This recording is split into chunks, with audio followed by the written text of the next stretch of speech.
Welcome to इस video के अंतर्गत यहाँ पे हम भारतीय राजनीति चिंतन का भारतीय राजनीतिक विचारक भारतीय राजनीति विज्ञान का भाग 3 भारतीय राजनीति विज्ञान का भाग 3 भारतीय राजनीतिक विचारक इंडियन पॉलिटिकल थिंकर्स का अध्याय 5 पढ़ेंगे। अध्याय 5 में आपको यहाँ पे है Mahatma Gandhi.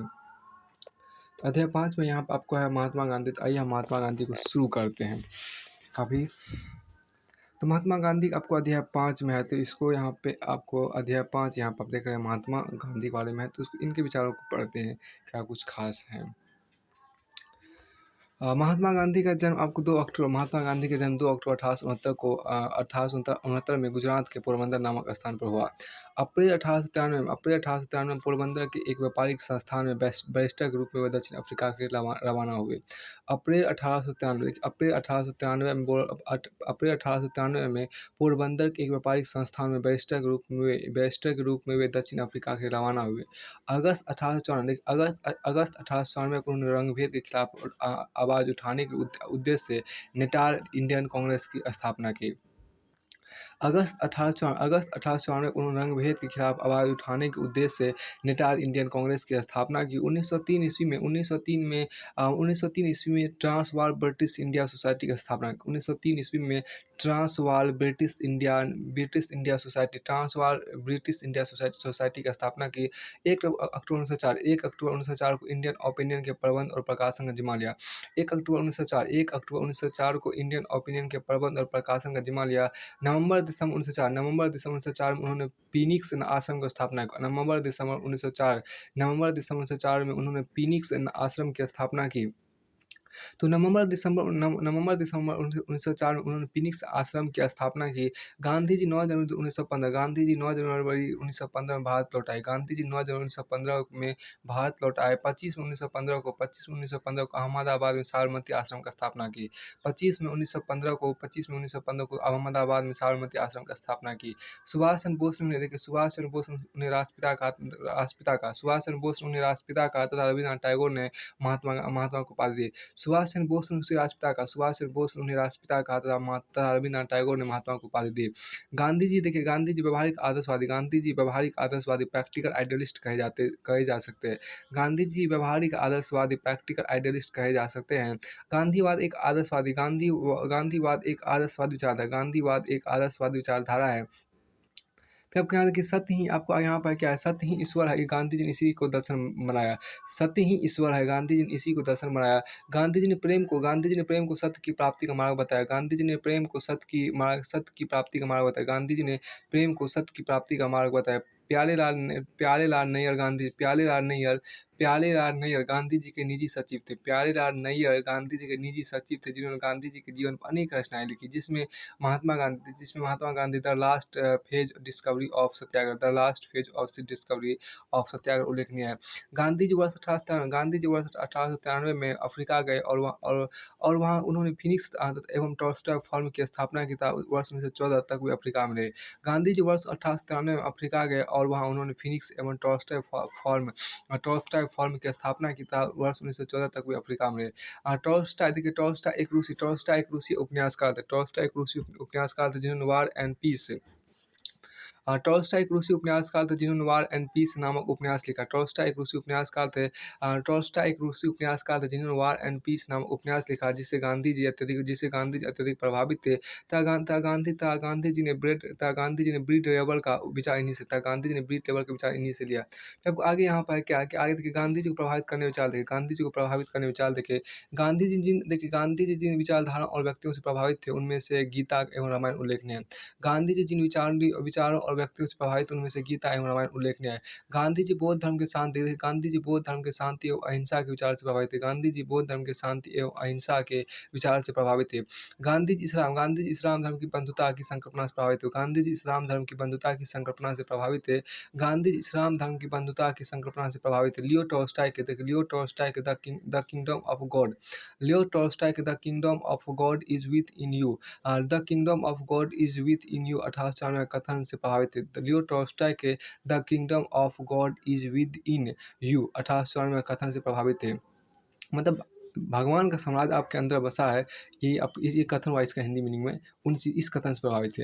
Henry David Thoreau के the essay on civil disobedience 1849 से प्रभावित थे। हेनरी डेविड थोरो का the essay on civil disobedience 1849 से जो लिखा था, उनसे वो काफ़ी प्रभावित थे। जॉन रस्किन के रचना देखिए, जॉन रस्किन के रचना unto this last, John Ruskin के रचना अनटू दिस लास्ट 1860 से प्रभावित थे। देखिए सर्वोदय, सर्वोदय इसी का रूपांतर माना जाता है, सर्वोदय इसी का रूपांतर माना जाता है, जो गुजराती भाषा में लिखी गई है। गांधी जी ने देखिए, गांधी जी ने यह शिक्षा जॉन रस्किन से ली, गांधी जी ने यह शिक्षा जॉन रस्किन से ली कि प्रत्येक व्यक्ति को श्रम करना चाहिए, प्रत्येक व्यक्ति को श्रम करना चाहिए। जितना महत्व देखिए, जितना महत्व एक वकील के श्रम का है, जितना महत्व एक वकील के श्रम का है, उतना ही महत्व आपको नाई के भी श्रम का है। लियो टॉल्स्टॉय को अपने लियो टॉल्स्टॉय को एनपीएस 1869 से गांधी जी अत्यधिक प्रभावित थे। लियो टॉल्स्टॉय उपन्यास वार एंड पीस 1869 से गांधी जी अत्यधिक प्रभावित। अब देखिए गांधी जी के विचार, देखिए गांधी जी विचारों का आध्यात्मिक पक्ष देखिए, गांधी जी विचारों का आध्यात्मिक पक्ष देखिए यहाँ पर। गांधी जी मूलतः धार्मिक और आध्यात्मिक व्यक्ति थे। गांधी जी मूलतः आपको धार्मिक और आध्यात्मिक व्यक्ति थे। गांधी जी के राजनीतिक गुरु गोपाल कृष्ण गोखले थे। गांधी जी के राजनीतिक गुरु गोपाल कृष्ण गोखले थे, जिन्होंने राजनीति को नैतिकता एवं सेवा का क्षेत्र माना। गांधी जी के राजनीतिक गुरु आपको गोपाल कृष्ण गोखले थे, जिन्होंने राजनीति को नैतिकता एवं सेवा का क्षेत्र माना। इसलिए उन्हें संतों में राजनेता और राजनेताओं में संत कहा गया। इसलिए गोपाल कृष्ण गोखले को संतों में राजनेता और राजनेताओं में संत कहा गया है। गांधी जी के विचारों का मूल केंद्र सत्य एवं अहिंसा है। गांधी जी के विचारों का मूल केंद्र सत्य एवं अहिंसा है। गांधी जी ने सत्य एवं अहिंसा के नियमों को सार्वजनिक एवं राजनीतिक जीवन में प्रयुक्त किया। गांधी जी ने सत्य एवं अहिंसा के नियमों को सार्वजनिक एवं राजनीतिक जीवन में प्रयुक्त किया। गांधी जी पूर्ण रूप में नैतिकतावादी थे। गांधी जी पूर्ण रूप में नैतिकतावादी थे। गांधी जी ने साध एवं साधन दोनों की पवित्रता पर अत्यधिक बल दिया। गांधी जी ने साध एवं साधन दोनों की पवित्रता पर अत्यधिक बल दिया। उनके अनुसार अपवित्र साधन के द्वारा पवित्र साध की प्राप्ति नहीं हो सकती। उनके अनुसार अपवित्र साधन के द्वारा पवित्र साध की प्राप्ति नहीं हो सकती। फिर आपको आगे यहाँ पर है, वे मूलतः एक आदर्शवादी व्यक्ति थे, लेकिन उनका आदर्शवाद व्यवहारिक था। गांधी जी ने सार्वजनिक जीवन में सत्य और अहिंसा का प्रयोग किया। गांधी जी के अनुसार धर्म और राजनीति देखिए, गांधी जी के धर्म का अभिप्राय अत्यधिक विस्तृत रूप में था। धर्म का आशय जो धारण करने योग्य है वही धर्म है। धर्म का आशय वह गांधी के अनुसार। उनके धर्म का अर्थ नैतिक कार्य और मानवता की भलाई के कार्य करना था। धर्म पालन करने का आशय सत्य तथा अहिंसा के मार्ग पर चलना है। देखिए, धर्म पालन करने का आशय सत्य तथा अहिंसा के मार्ग पर चलना है। गांधी जी धर्म एवं नैतिकता विहीन राजनीति की कल्पना नहीं करते थे। गांधी जी धर्म एवं नैतिकता विहीन राजनीति की कल्पना नहीं करते थे। उनके शब्दों में धर्म विहीन और नैतिकता विहीन राजनीति नहीं हो सकती है। अतः वे पाश्चात्य विचारों के आलोचक थे, जिसमें पंथ निरपेक्षता पर बल प्रदान किया गया। उन्होंने पंथ निरपेक्षता की बजाय सर्वधर्म समभाव पर बल दिया। गांधी जी के अनुसार सत्य और अहिंसा यहाँ पर देखिए। गांधी जी ने अपनी आत्मकथा सत्य के प्रयोग the story of my experiment with truth में लिखा है कि सत्य के लिए कोई अलग ईश्वर नहीं होता है। अहिंसा की साधना से सत्य को प्राप्त किया जा सकता है। सत्य की ओर ले जाने वाला मार्ग अहिंसा ही है।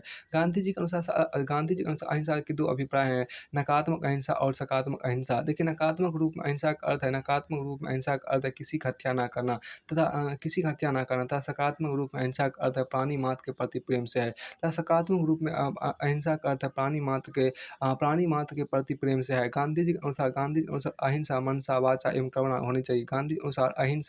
अहिंसा मनसा वाचा एवं कर्मणा होनी चाहिए। गांधी जी के अनुसार अहिंसा वह सिद्धांत है जिसमें अपने विरोधियों को प्रेम से जीता जाता है। गांधी जी के अनुसार अहिंसा वह सिद्धांत है जिसमें अपने विरोधियों को प्रेम से जीता जाता है, ना कि घृणा या संघर्ष। गांधी जी बाइबिल के इस कथन के समर्थक थे कि पाप से घृणा करो, पापी से नहीं। बहुत बड़ी बात कही इसमें। देखिए, गांधी जी बाइबिल के इस कथन से समर्थक, गांधी जी बाइबिल के इस कथन के समर्थक थे कि पाप से घृणा करो, पापी से नहीं। गांधी जी अहिंसा को, देखिए गांधी जी अहिंसा को वीरों का गुण मानते थे। गांधी जी अहिंसा को वीरों का गुण मानते थे, ना कि कायरों का। गांधी जी का कहना था कि यदि हिंसा और कायरता में से किसी एक को चुनना हो तो मैं हिंसा को चुनूँगा, ना कि कायरता को चुनूँगा। अब कि सत्याग्रह देखिए, सत्याग्रह का आशय सत्य का, सत्याग्रह का आशय सत्य का आग्रह है, सत्याग्रह का आशय सत्य का आग्रह है। अब आप यहाँ पे देखिए, सत्याग्रह सत्याग्रह कमज़ोर का नहीं, सत्याग्रह कमज़ोर का नहीं बल्कि शक्तिशाली व्यक्तियों का अस्त्र है।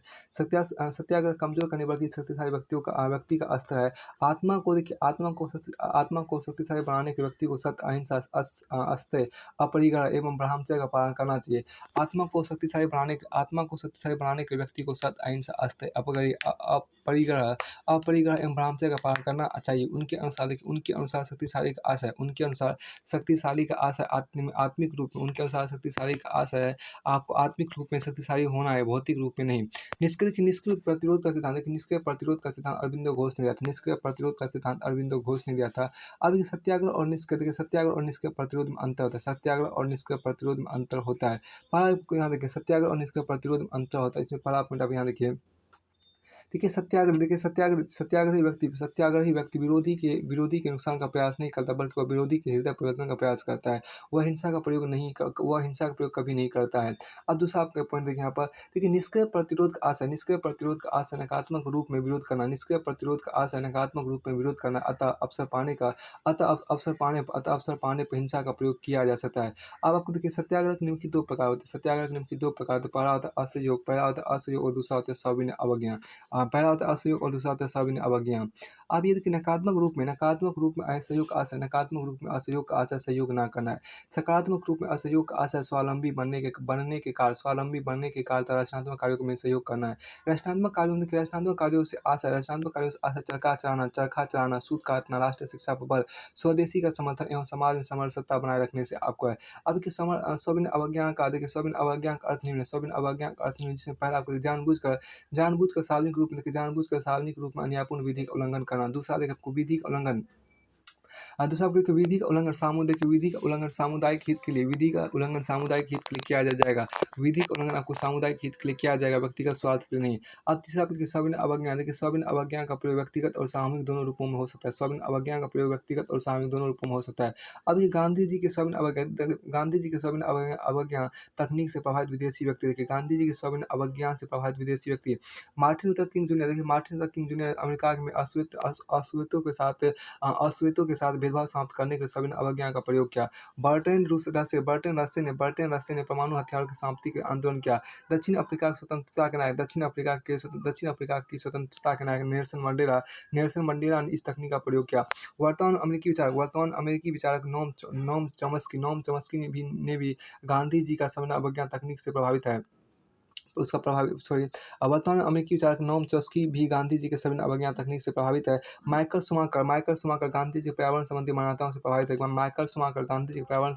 से प्रभावित है। अब देखिए, यहाँ पर गांधी जी के अनुसार उन्होंने सविनय अवज्ञा का विचार डेविड थ्रो से लिया। गांधी जी के अनुसार उन्होंने सविनय अवज्ञा का विचार डेविड थ्रो से लिया। गांधी जी के अनुसार सविनय अवज्ञा का विचार आधुनिक सभ्यता की आलोचना देखिए, आपको आधुनिक सभ्यता की आलोचना देखिए, गांधी जी ने हिंद स्वराज 1906 में आधुनिक सभ्यता की कई आलोचना की। उन्होंने रेल वकीलों तथा डॉक्टरों की भी आलोचना की। गांधी जी के अनुसार सभ्यता का आशय, देखिए गांधी जी के अनुसार आपको सभ्यता का आशय भौतिकता या मशीनों का विकास नहीं है। गांधी जी के अनुसार आपको सभ्यता का आशय भौतिकता या मशीनों का विकास नहीं, सभ्यता मानवीय एवं आत्मा है। सभ्यता मानवीय एवं आत्मा का विकास है। गांधी जी पाश्चात्य सभ्यता के कई आलोचक थे। गांधी जी के अनुसार पाश्चात्य सभ्यता भौतिकवादी है। गांधी जी के अनुसार पाश्चात्य सभ्यता भौतिकवादी है तथा वहाँ शक्तियों का केंद्रीकरण है। आर्थिक राजनीतिक आर्थिक तथा राजनीतिक दोनों रूपों में आर्थिक तथा राजनीतिक दोनों रूप में इस केंद्रीकरण से हिंसा उत्पन्न होती है। आर्थिक आर्थिक तथा राजनीतिक दोनों रूपों में इस केंद्रीकरण से हिंसा उत्पन्न होती है। अब देखिए राज्य का विचार देखिए, गांधी जी को दार्शनिक अराजकतावादी भी कहा जाता है। गांधी जी को दार्शनिक अराजकतावादी भी कहा जाता है, अथवा उन्हें शांतिवादी अराजकतावादी भी कहा जाता है। गांधी जी को दार्शनिक अराजकतावादी भी कहा जाता है, या अथवा उन्हें शांतिवादी अराजकतावादी भी कहा जाता है। शांतिवादी अराजकतावादी भी कहा जाता है। शांतिवादी अराजकतावादी भी कहा जाता है। क्योंकि सत्याग्रही हाँ, क्योंकि सत्याग्रही और हिंसात्मक क्योंकि सत्याग्रही और अहिंसात्मक स क्योंकि सत्याग्रही और अहिंसात्मक क्योंकि सत्याग्रही और अहिंसात्मक नैतिक व्यक्ति के लिए क्योंकि सत्याग्रही और अहिंसात्मक नैतिक व्यक्ति के लिए राज्य की कोई आवश्यकता नहीं होती। क्योंकि सत्याग्रही और अहिंसात्मक नैतिक व्यक्ति के राज्य की कोई आवश्यकता नहीं होगी। अब गांधी जी ने राज्य को आत्मा रहित मशीन कहा। गांधी जी ने राज्य को आत्मा रहित मशीन कहा, जिसके द्वारा हिंसा का संगठित प्रयोग किया गया। गांधी जी राज नामक संस्था का विरोध करते थे। गांधी जी राज नामक संस्था का विरोध करते थे, क्योंकि गांधी जी के अनुसार आदर्श व्यवस्था में राज्य की कोई आवश्यकता नहीं। आदर्श व्यवस्था में राज्य की कोई आवश्यकता नहीं। राज्य की हिंसा व्यक्ति की हिंसा से भयंकर होती है। राज्य की हिंसा व्यक्ति की हिंसा से भयंकर होती है। गांधी जी ने समूची पाश्चात्य सभ्यता की आलोचना गांधी जी ने समूची पाश्चात्य सभ्यता की आलोचना की। उन्होंने संसदीय लोकतंत्र बहुमत के शासन एवं दलीय प्रणाली को पूर्ण रूप में अस्वीकृत कर दिया। गांधी जी ने संसद को बांझ औरत कहा। गांधी जी के अनुसार समूची पाश्चात्य सभ्यता में शक्तियों का केंद्रीकरण पाया जाता है। गांधी जी के अनुसार समूची पाश्चात्य सभ्यता में शक्तियों का केंद्रीकरण पाया जाता है, इसलिए ऐसा समाज अहिंसात्मक नहीं हो सकता। इसलिए ऐसा समाज आपको अहिंसात्मक नहीं होता। गांधी जी विकेंद्रित शासन के समर्थक थे। समर्थक थे। गांधी जी का आदर्श राज आपको राम राज होगा, परंतु व्यवहारिक रूप में उन्होंने पंचायती राज का भी समर्थन किया। गांधी जी का आदर्श राज आपको राम राज होगा, परंतु व्यवहारिक रूप में उन्होंने पंचायती राज का भी समर्थन किया। गांधी जी का राम राज गाँव का एक संघ होगा। गांधी जी के अनुसार शहरों में ही व्यक्ति रहते हैं। गांधी जी के अनुसार शहरों में व्यक्ति रहते हैं, लेकिन गाँव में देवता का निवास होता है। देखिए गांधी जी का रामराज में क्या क्या गांधी जी का रामराज गाँव का एक संघ होगा। गांधी जी के अनुसार देखिए शहरों में व्यक्ति रहते हैं। शहरों में गांधी जी का रामराज गाँव का एक संघ होगा। गांधी जी का रामराज गाँव का एक संघ होगा। गांधी जी के अनुसार शहरों में व्यक्ति रहते, लेकिन गाँव में देवता का निवास होता है। उनके अनुसार राजनीतिक आशा लोकनीति या लोक कल्याण है, शक्ति के लिए संघर्ष नहीं। उनके अनुसार राजनीतिक आशा लोकनीति या लोक कल्याण है, शक्ति के लिए संघर्ष नहीं। उन्होंने विकेंद्रित शासन का समर्थन करते हुए गाँव को मूल इकाई माना। उनके अनुसार गाँव के लोग जनपद से प्रांत तथा प्रांत के लोग अखिल भारतीय प्रतिनिधियों को निर्वाचित करेंगे। गांधी जी सबसे बड़े लोकतंत्रवादी, समाजवादी तथा व्यक्तिवादी थे, परंतु पाश्चात्य अर्थ में बिल्कुल नहीं। गांधी जी सबसे बड़े लोकतंत्रवादी, समाजवादी तथा व्यक्तिवादी थे, परंतु पाश्चात्य अर्थ में बिल्कुल नहीं। अब अधिकारों का विचार देखिए। गांधी जी एक बड़े व्यक्तिवादी विचारक थे। व्यक्तिवादी विचारक थे, परंतु उनका व्यक्तिवाद अनैतिक था। उनके अनुसार यदि प्रत्येक व्यक्ति अपने कर्तव्य का पालन करे तो व्यक्तियों के बीच में अधिकारों के संघर्ष नहीं होगा। व्यक्तियों के बीच में अधिकारों के लिए संघर्ष नहीं होगा। अब देखिए स्वराज या स्वतंत्रता, देखिए आपको स्वराज या स्वतंत्रता यहाँ देखिए।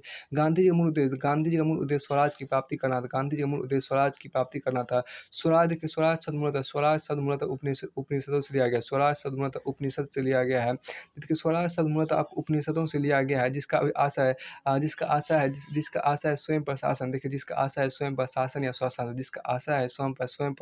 स्वशासन, जिसको अंग्रेजी में बोलते हैं, जिसको अंग्रेजी में सेल्फ रूल बोलते हैं।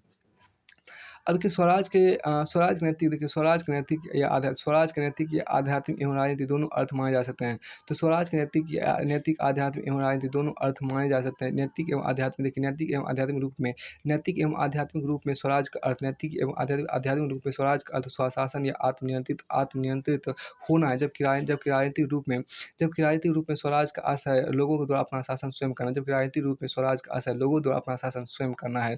अब कि स्वराज शब्द का व्यवस्थित प्रयोग तिलक ने किया। शब्द का व्यवस्थित प्रयोग आपको तिलक ने किया, मतलब बाल गंगाधर तिलक ने किया। तिलक के अनुसार स्वराज के निम्न अर्थ है। तिलक के अनुसार स्वराज के आपको निम्न अर्थ है, जिसमें आपको पहला आपके यहाँ पे देखिए तो आपको जिसमें पहला आपको देखिए स्वराज का आशय एक ही धर्म या प्रजाति के लोगों पर शासन सॉरी स्वराज का आशय एक ही धर्म या प्रजाति के लोगों पर समान धर्म या प्रजाति के लोगों का शासन है।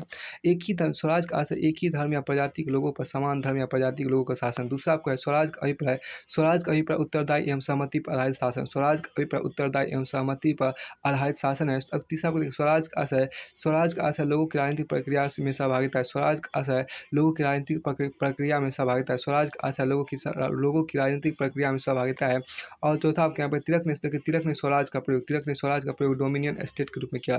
तिलक ने स्वराज का प्रयोग आपको डोमिनियन स्टेट के रूप में किया। इससे भारतीय राष्ट्रीय आंदोलन में स्वराज एवं पूर्ण स्वराज में अंतर किया है। इसलिए भारतीय राष्ट्रीय आंदोलन में स्वराज एवं पूर्ण स्वराज में अंतर किया है। इस पूर्ण स्वराज की मांग वर्ष 1929 से कांग्रेस के लाहौर अधिवेशन में रखी गई थी। पूर्ण स्वराज की मांग वर्ष 1929 से कांग्रेस के लाहौर अधिवेशन में रखी गई थी। तो देखिए गांधीवाद का आर्थिक पक्ष देखिए, तो गांधीवाद का आर्थिक पक्ष या ट्रस्टीशिप का सिद्धांत देखिए। तो गांधीवाद का आर्थिक पक्ष या ट्रस्टीशिप का सिद्धांत देखिए। गांधीवाद का आर्थिक पक्ष या ट्रस्टीशिप का सिद्धांत देखिए। ट्रस्टीशिप सिद्धांत के अनुसार व्यक्ति अपनी संपत्ति के मालिक नहीं बल्कि ट्रस्टी है। ट्रस्टीशिप सिद्धांत के अनुसार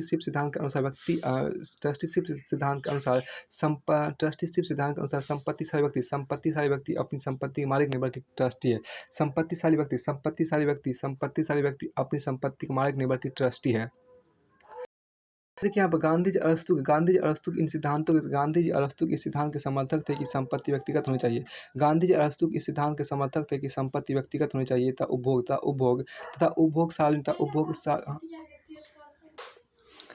गांधी जी अरस्तु के सिद्धांत के समर्थक थे कि संपत्ति व्यक्तिगत होनी चाहिए। गांधी जी अरस्तु के सिद्धांत के समर्थक थे कि संपत्ति व्यक्तिगत होनी चाहिए था उपभोग सार्वजनिक होना चाहिए। गांधी जी ने भारत में पूंजीपतियों को अपनी संपत्ति को व्यक्तिगत नहीं बल्कि संपूर्ण समाज की धरोहर समझने को कहा। इस हेतु पूंजीपतियों से हृदय परिवर्तन की मांग की। इस सिद्धांत के अनुसार ईश्वर संपत्ति का मालिक है, व्यक्ति संपत्ति का ट्रस्टी है। इस सिद्धांत के अनुसार आपको देखा ईश्वर संपत्ति आगे यहाँ पर कहता है। देखिए गांधी जी का प्रसिद्ध कथन है कि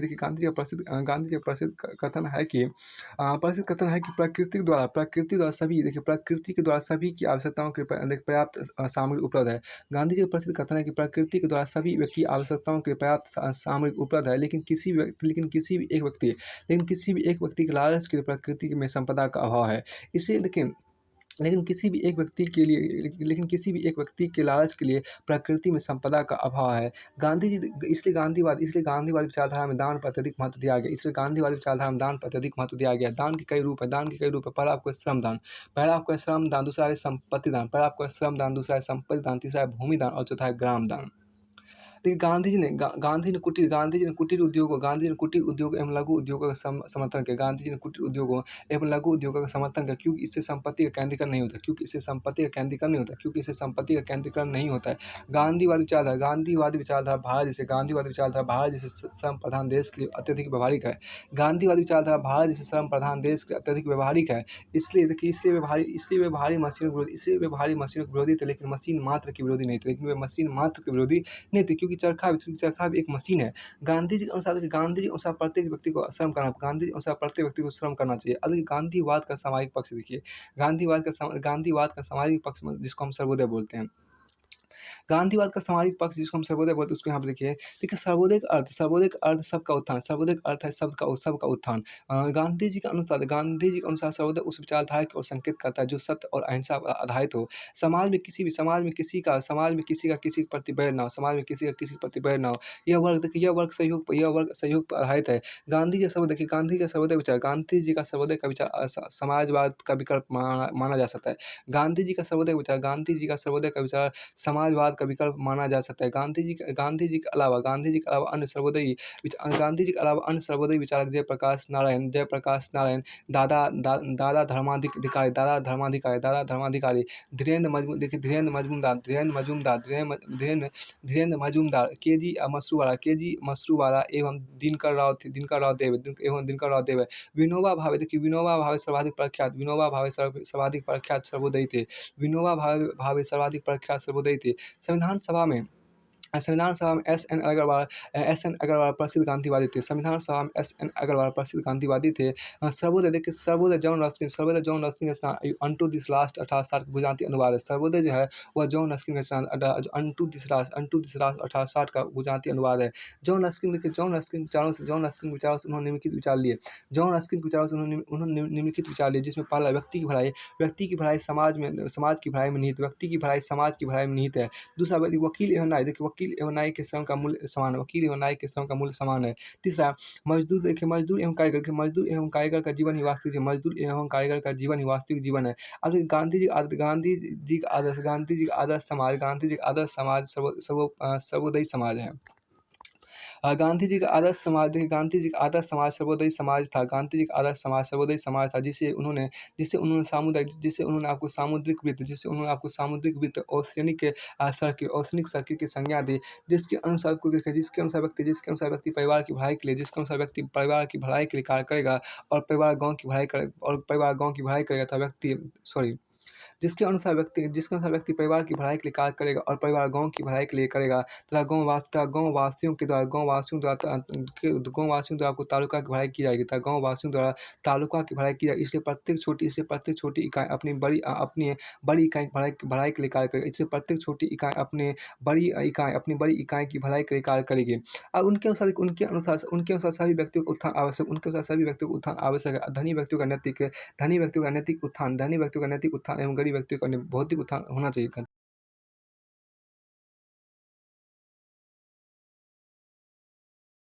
और गरीब व्यक्तियों का भौतिक उत्थान होना चाहिए। फिर आपको आगे यहाँ पर कहा गया कि गांधी जी ने व्यावहारिक रूप में हरिजन सेवक संघ की स्थापना की। गांधी जी ने हरिजन सेवक संघ की स्थापना की। गांधी जी ने वर्णाश्रम व्यवस्था को स्वीकार किया। यद्यपि उन्होंने इसे जन्म नहीं दिया बल्कि कर्म के आधार पर माना। अब की नई तालीम देखिए नई तालीम के द्वारा गांधी जी ने पश्चिमी शिक्षा का प्रभावी विकल्प प्रस्तुत किया। शिक्षा मातृभाषा में दी जानी चाहिए। शिक्षा में चरित्र विकास एवं सात्विकता शारीरिक शिक्षा पर बल दिया। शिक्षा में चरित्र विकास एवं सात्विकता तथा शारीरिक शिक्षा पर बल दिया। शिक्षा में चरित्र विकास एवं सात्विकता तथा शारीरिक शिक्षा पर बल दिया। शिक्षा में कुटीर उद्योग एवं हस्तकला का प्रशिक्षण दिया जाएगा। शिक्षा में कुटीर उद्योग एवं हस्तकला का प्रशिक्षण दिया जाएगा। शिक्षा गाँव में ही प्रदान की जाएगी। शिक्षा के धन आम लोगों से एकत्र किया जाएगा। आपको आम लोगों से एकत्र किया जाएगा। नई तालीम प्राथमिक शिक्षा के साथ पूर्ण शिक्षा पर भी बल प्रदान किया जाएगा। नई तालीम में प्राथमिक शिक्षा के साथ पूर्ण शिक्षा पर भी बल प्रदान किया गया। अब कुछ तथ्य यहाँ पे देखिए। देखिए के जी मसरूवाला ने अपने रचना गांधी एवं मार्क्स में कहा कि गांधीवाद से हिंसा जोड़ने से यह मार्क्सवाद नहीं होगा। के जी मसरूवाला ने अपने रचना गांधी एवं मार्क्स में कहा कि गांधीवाद से हिंसा जोड़ने से यह मार्क्सवाद नहीं होगा। गांधी जी ने दक्षिण अफ्रीका में ग्रीन पम्पलेट और इंडियन ओपिनियन 1909 नामक विचार पत्र प्रकाशित किया। गांधी जी ने दक्षिण अफ्रीका में ग्रीन पम्पलेट और इंडियन ओपिनियन 1909 नामक विचार पत्र प्रकाशित किया था। इंडियन ओपिनियन को साप्ताहिक पत्रिका के रूप में प्रकाशित किया जाने लगा। अब देखिए गांधी जी के गांधी जी के राजनीतिक विचार हिंद स्वराज में पाए जाते हैं। गांधी जी के राजनीतिक विचार आपको हिंद स्वराज में पाए जाते हैं। हिंद स्वराज का प्रकाशन 1938 ईस्वी में हुआ। गांधी जी की आत्मकथा the story of my experiments with truth 1929 है, जो गुजराती भाषा में लिखी है, जो गुजराती भाषा में लिखी हुई है, जिसका अंग्रेजी अनुवाद महादेव देसाई ने किया गांधी जी ने भारत में हरिजन तथा यंग इंडिया पत्रों का संपादन किया। गांधी जी ने भारत में हरिजन तथा यंग इंडिया पत्रों का संपादन किया। गांधी जी ऊपर लुईस फीसर ने प्रसिद्ध रचना the life of Mahatma Gandhi 1950 लिखी। दिनकर जोशी महात्मा वर्सेस गांधी 2007, दिनकर जोशी ने महात्मा वर्सेस गांधी 2007 लिखा। रामचंद्र गुहा ने India after Gandhi the history of the world's largest democracy 2007 लिखा। रामचंद्र गुहा ने India after Gandhi the history of the world's largest democracy 2007 लिखा। अब देखिए 27 दिसंबर 1901 को गांधी जी कोलकाता कांग्रेस अधिवेशन में शामिल हुए थे। 27 दिसंबर 1901 को गांधी जी कोलकाता कांग्रेस अधिवेशन में शामिल हुए थे। जी एन धवन ने political philosophy of Mahatma Gandhi 1946 लिखा। में लिखा। जे बी कृपलानी ने द गांधीयन वे 1938 में लिखा। जे बी कृपलानी ने द गांधीयन वे 1938 में लिखा। 1938 में लिखा। जे बी कृपलानी ने आई फॉलो महात्मा गांधी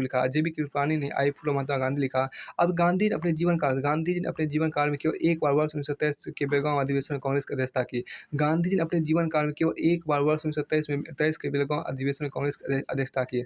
गांधी जी अपने जीवन काल में केवल एक बार वर्ष 1927 के बेलगांव अधिवेशन में कांग्रेस की अध्यक्षता की। अब आगे यहाँ पर आपको देखिए, आगे आपको है दामोदर, आपको अध्यक्ष आपका यहाँ पर अध्यक्ष में आपके यहाँ पर विनायक दामोदर सावरकर आपको है। अध्यक्ष में आपको विनायक दामोदर सावरकर आपको यहाँ पर दामोदर सावरकर आपके यहाँ पर अध्यक्ष में, इसको हम देखते हैं। देखिए विनायक दामोदर सावरकर का जन्म आपको 28 मई 1883 को हुआ था। सावरकर देखिए सावरकर उग्र राष्ट्रवादी एवं क्रांतिकारी विचारधारा के समर्थक थे। सावरकर जो थे आपको उग्र राष्ट्रवादी एवं क्रांतिकारी विचारधारा के समर्थक थे। कुछ क्रांतिकारी गतिविधियों में संलिप्तता के कारण सरकार को सावरकर को 50 वर्ष के कारावास का दंड देकर अंडमान भेज दिया गया। इनके द्वारा लिखी गई पंपलेट हिंदुत्व हूँ इज ए हिंदू, देखिए हिंदुत्व हूँ इज ए हिंदू 1927 है। 1927 में लिखा है। 1927 में लिखा है। देखिए the history of the war of Indian independence 1909 में कहा कि 1909 में कहा कि मतलब 1909 में इसको लिखा गया था। The history of the war of Indian independence 1909 में कहा कि 1857 केवल सिपाही विद्रोह नहीं, बल्कि भारत की स्वतंत्रता के लिए संघर्ष था। फर्ग्यूसन कॉलेज में अध्ययन के दौरान उन्होंने अभिनव भारत की स्थापना की, जो मूलतः क्रांतिकारी एवं राष्ट्रवादी संगठन था। हिंसक माध्यमों द्वारा भारतीय स्वतंत्रता के समर्थक थे। मैजनी के विचारों से प्रभावित थे। विनायक दामोदर सावरकर जिन्हें लोकप्रिय रूप में वीर सावरकर के रूप में जाना जाता था। विनायक दामोदर सावरकर जिन्हें लोकप्रिय रूप में वीर सावरकर के रूप में जाना जाता था। विनायक दामोदर सावरकर जिन्हें लोकप्रिय रूप में वीर सावरकर के रूप में जाना जाता था। तिलक को अपना गुरु माना। सावरकर ने लंदन में आपको 5 इंडिया सोसाइटी की स्थापना की। सावरकर ने लंदन में 5 इंडिया सोसाइटी की स्थापना की। सावरकर को 13 अप्रैल 1910 को गिरफ्तार किया गया। उनके ऊपर नासिक के कलेक्टर कर्जन वायली की हत्या का आरोप था। वे वर्ष 1924 में जेल से छूटे। अब कि आपको हिंदू राष्ट्र विचारधारा सांस्कृतिक राष्ट्रवाद जिसे बोलते हैं। हिंदू राष्ट्र की विचारधारा सांस्कृतिक राष्ट्रवाद जिसे बोलते हैं। देखिए सावरकर ने रत्नागिरी हिंदू सभा की स्थापना की तथा स्थापना की तथा बाद में इसका विलय हिंदू महासभा में करता बाद में इसका विलय हिंदू महासभा में कर दिया। वर्ष 1937 में हिंदू महासभा के अध्यक्ष निर्वाचित हुए। वर्ष 1937 में हिंदू महासभा के अध्यक्ष निर्वाचित हुए उन्होंने इसे नया वैचारिक आधार प्रदान किया। सावरकर ने राष्ट्रीय स्वयंसेवक संघ आरएसएस को डरपोक संगठन कहा। सावरकर ने राष्ट्रीय स्वयंसेवक संघ आरएसएस को डरपोक संगठन कहा। सावरकर एक हिंदू राज की स्थापना के समर्थक सावरकर एक हिंदू राज की स्थापना के समर्थक थे, जबकि राष्ट्रीय स्वयंसेवक संघ आरएसएस के द्वारा हिंदू राष्ट्र का समर्थन किया गया। सावरकर एक हिंदू राज की स्थापना के समर्थक, जबकि आरएसएस द्वारा मतलब राष्ट्रीय स्वयंसेवक संघ द्वारा हिंदू राष्ट्र का समर्थन किया गया। अब कि हिंदू का आशय केवल धर्म या परंपरा नहीं, बल्कि एक प्रजाति एवं राष्ट्रीयता है। हिंदू का आशय केवल धर्म या परंपरा नहीं, बल्कि एक प्रजाति एवं राष्ट्रीयता है। हिंदू का आशय सिंधु नदी के उस पार रहने वाले लोगों से था। देखिए, हिंदू का आशय सिंधु नदी के उस पार रहने वाले लोग थे। सावरकर ने हिंदुवाद को बजाय हिंदुत्व शब्द को प्राथमिकता प्रदान की। हिंदू का आशा जो इस भूमि को मातृभूमि एवं पितृभूमि दोनों मानता है। हिंदू का आशा है जो इस भूमि को मातृभूमि एवं पितृभूमि दोनों मानता है।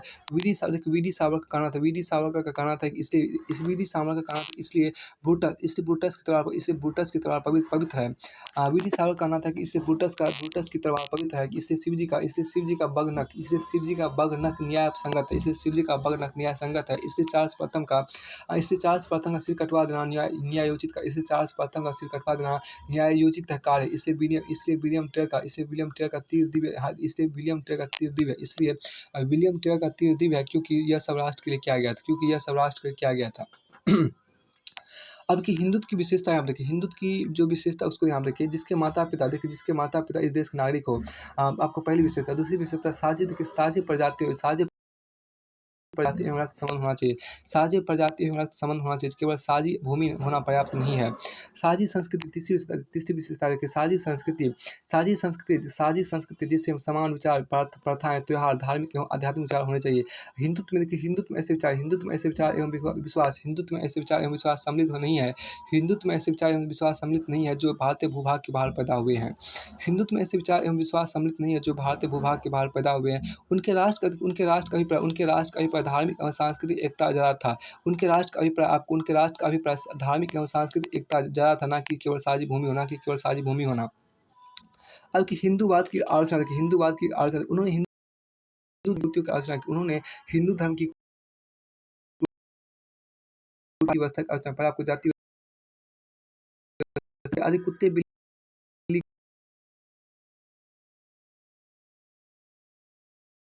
से होंगे। अधिक कुत्ते बिल्ली के चलने से रास्ते गंदे नहीं होते, तो मानव के चलने से अपवित्र कैसे होंगे। तीसरा देखिए, जनेऊ एवं वेद सबके लिए है। जनेऊ एवं वेद सबके लिए है। हिंदी को राष्ट्रभाषा बनाने का समर्थन किया था वीर सावरकर ने। अब देखिए, यहाँ पे वीर सावरकर की रचनाएं देखिए, कुछ वीर सावरकर रचना आपको हिंदू पैड पदासनी। हिंदू पद पदासनी आपको यहाँ पर होना चाहिए, पैर नहीं पद होना चाहिए, पद। तो हिंदू पद पदासनी हिंदू पद पदाशाही आपको 1925 में कहा था। हिंदू पद पदाशाही 1925 में कहा था। माई ट्रांसपोर्टेशन फॉर लाइफ 1984 में कहा था। माई ट्रांसपोर्टेशन फॉर लाइफ 1984 में कहा था। The Indian war of independence 1857 और हिंदुत्व आपको आगे आपको दूसरा अध्याय आपको है बाबा साहेब अम्बेडकर का। अध्याय 7 में आपको यहाँ पर है बाबा साहेब अम्बेडकर का आपको यहाँ पर है। देखिए, अध्याय 7 में आपको यहाँ पर देखिए, आपको अध्याय 7 में यहाँ पर आपको भीमराव बाबा साहेब अम्बेडकर का, इसको देखते हैं। अब देखिए, दलितों के नेता और सामाजिक समानता के जीवन प्रति संघर्षरत डॉक्टर भीमराव अम्बेडकर के जन्म को 14 अप्रैल 1891 को मध्य प्रदेश के नगर महू के मध्यम वर्गीय परिवार महार में हुआ था। बड़ौदा के महाराजा ने उन्हें छात्रवृत्ति देकर उच्च शिक्षा के लिए अमेरिका भेजा था। वर्ष 1926 में अम्बेडकर अम्बेडकर बम्बई विधान परिषद के सदस्य मनोनीत किए गए। वर्ष 1926 में अम्बेडकर बम्बई विधान परिषद के सदस्य मनोनीत किए गए। अम्बेडकर ने अंग्रेजी द्वारा अम्बेडकर ने अंग्रेजी द्वारा आयोजित तीनों गोलमेज सम्मेलन अनुसूचित जाति के प्रतिनिधि के रूप में भाग लिया। अम्बेडकर ने अंग्रेजी द्वारा आयोजित तीनों गोलमेज सम्मेलन में अनुसूचित जाति के प्रतिनिधि के रूप में भाग लिया। स्वतंत्र भारत के केंद्रीय मंत्रिमंडल अम्बेडकर प्रथम विधि मंत्री नियुक्त किए गए। स्वतंत्र भारत के केंद्रीय मंत्रिमंडल में मंत्री के रूप में अम्बेडकर संविधान निर्माण के प्रारूप समिति के अध्यक्ष बनाए गए। विधि मंत्री के रूप में अम्बेडकर संविधान निर्माण के प्रारूप समिति के अध्यक्ष बनाए गए। 5 फरवरी 1951 को संसद में अम्बेडकर ने हिंदू कोड बिल पेश किया। 5 फरवरी 1951 को संसद में अम्बेडकर ने हिंदू कोड बिल पेश किया, जिसके असफल हो जाने पर 27 सितंबर 1951 को नेहरू मंत्रिमंडल से त्यागपत्र दे दिया। अम्बेडकर ने वर्ष 1920 में मुख्य नायक साप्ताहिक एवं वर्ष 1927 में बहिष्कृत भारत पाक्षिक पत्र का प्रकाशन किया। अम्बेडकर ने वर्ष 1920 में मुख्य नायक साप्ताहिक एवं वर्ष 1927 आपको बहिष्कृत भारत पाक्षिक पत्र का प्रकाशन किया। अम्बेडकर एक धर्मनिरपेक्ष राज के समर्थक थे। अम्बेडकर एक धर्मनिरपेक्ष राज के समर्थक थे। आपको देखिए डॉक्टर अम्बेडकर की रचनाएं देखिए यहाँ पर। डॉक्टर अम्बेडकर की आपको देखिए यहाँ पर रचनाएं क्या है कि वेटिंग फॉर ए वीज़ा आपको देखिए 1935-1936 में ये डॉक्टर अम्बेडकर आत्मकथा। डॉक्टर अम्बेडकर की आत्मकथा का नाम क्या है? Waiting for a visa. आपकी कास्ट इन इंडिया देखिए, कास्ट इन इंडिया मैं 1970 में लिखा था। कास्ट इन इंडिया आपको मैं 1970 में लिखा था। हु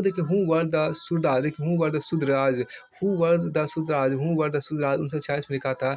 और ओरिजिन ऑफ अनटचेबल 1948 में लिखा था। ओरिजिन ऑफ अनटचेबल 1948 में लिखा था।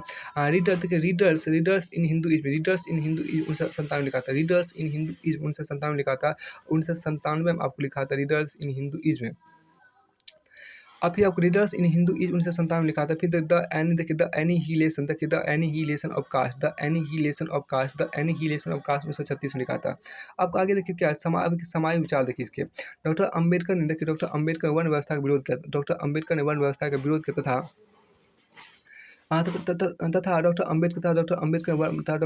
ने ब्राह्मणवादी व्यवस्था पर आक्रमण किया तथा डॉक्टर अम्बेडकर ने ब्राह्मणवादी व्यवस्था पर आक्रमण किया।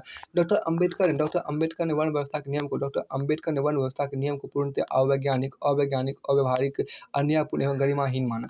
डॉक्टर अम्बेडकर ने वर्ण व्यवस्था की तुलना प्लेटो की समाज व्यवस्था की परिकल्पना से की। डॉक्टर अम्बेडकर ने वर्ण व्यवस्था की तुलना प्लेटो की समाज व्यवस्था की परिकल्पना से की।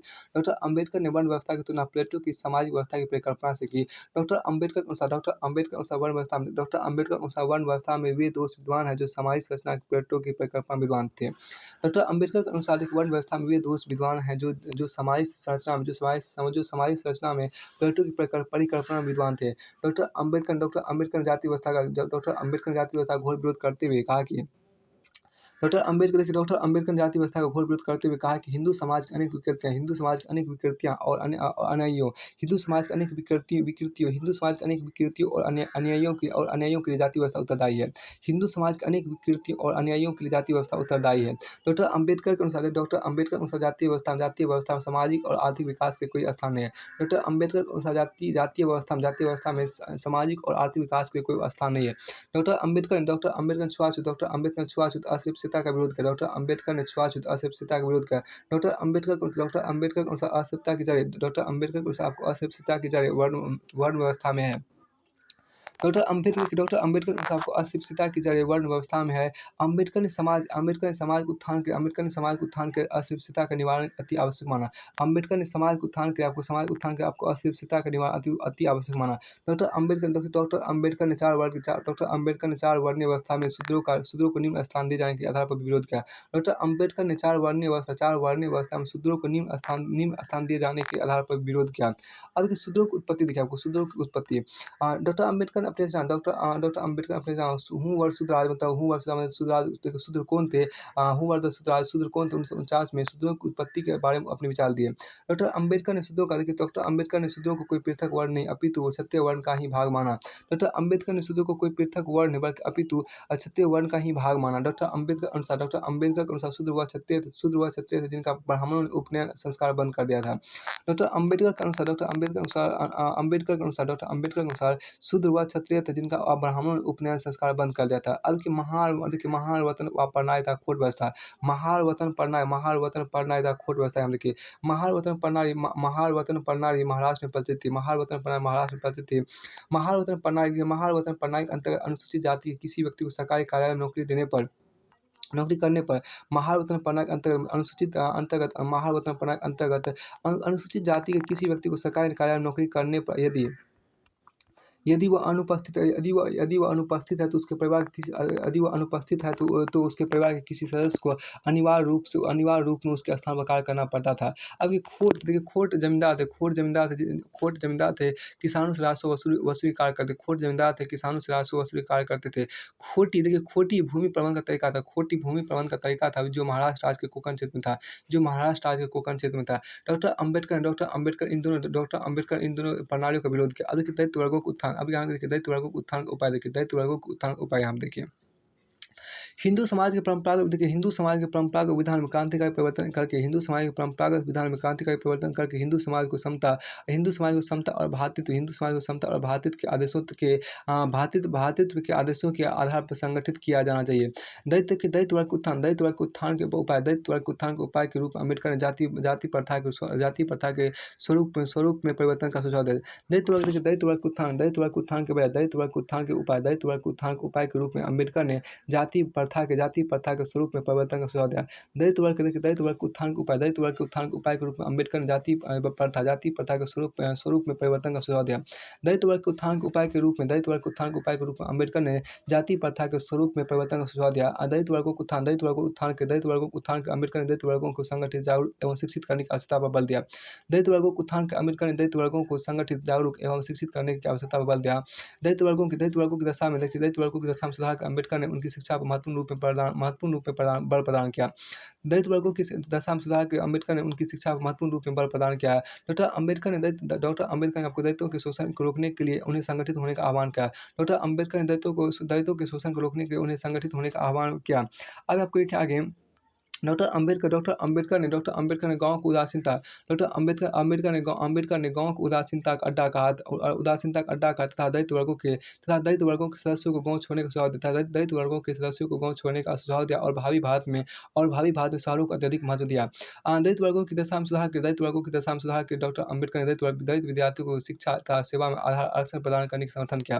दैत्य वर्गों की दशा में सुधार के डॉक्टर अम्बेडकर ने दैत्य विद्यार्थियों की शिक्षा तथा सेवा में आरक्षण प्रदान करने का समर्थन किया। डॉक्टर अम्बेडकर ने दैत्य वर्गों की दशा में सुधार के लिए दैत्यों को धर्म परिवर्तन करके बौद्ध धर्म को स्वीकार करने का सुझाव भी दिया। डॉक्टर अम्बेडकर ने दैत्य वर्गों की दशा में सुधार के दैत्यों को धर्म परिवर्तन करके बौद्ध धर्म स्वीकार करने का भी सुझाव दिया। वर्ष 1956 डॉक्टर अम्बेडकर ने स्वयं बौद्ध धर्म को अपनाया।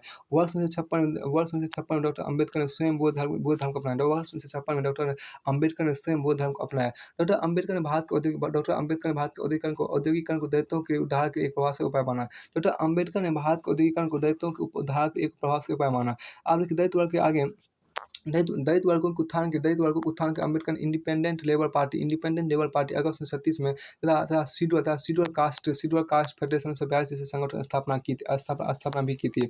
दैत्य वर्गों के उत्थान के अम्बेडकर ने इंडिपेंडेंस लेबर पार्टी अगस्त 1936 में स्थापना की तथा शेड्यूल कास्ट फेडरेशन 1942 में आपको 42 में इस प्रकार के संगठन की स्थापना की थी। डॉक्टर अम्बेडकर राजनीति विचार में आपको राज का स्वरूप देखिए। उदारवादी स्वरूप स्वीकार किया। डॉक्टर अम्बेडकर ने राज का उदारवादी स्वरूप स्वीकार किया तथा वे कल्याणकारी राज के पक्षधर थे। डॉक्टर अम्बेडकर ने संसदीय शासन पद्धति का समर्थन किया। डॉक्टर अम्बेडकर के अनुसार धर्म में भक्ति आत्मा की मुक्ति का मार्ग हो सकता है। धर्म में भक्ति आत्मा की मुक्ति का मार्ग हो सकता है, परंतु राजनीति भक्ति या वीर पूजा अपकर्ष और संभावित तनाशाई के लिए मार्ग सुनिश्चित करती है। डॉक्टर अम्बेडकर के अनुसार देखिए, आपको धर्म में भक्ति आत्मा की मुक्ति का मार्ग हो सकता है, परंतु राजनीति भक्ति या वीर पूजा अपकर्ष और संभावित तनाशाई के लिए मार्ग सुनिश्चित करती है। डॉक्टर अम्बेडकर ने ऐसी शासन प्रणाली का समर्थन किया जो शक्तियों के विभाजन पर आधारित हो, तथा जिसमें कार्यपालिका, व्यवस्थापिका और न्यायपालिका की शक्तियाँ एक जगह केंद्रित ना हो। डॉक्टर अम्बेडकर ने ऐसी शासन प्रणाली का समर्थन किया जो शक्तियों के विभाजन पर आधारित होता था, जिसमें कार्यपालिका, व्यवस्थापिका और न्यायपालिका की शक्तियाँ एक जगह केंद्रित ना हो। अब देखिए, डॉक्टर अम्बेडकर के लोकतंत्र संबंधी विचार। डॉक्टर अम्बेडकर ने संवैधानिक लोकतंत्र का समर्थन किया तथा इसकी सफलता के लिए आपको संवैधानिक नैतिकता को आवश्यक माना।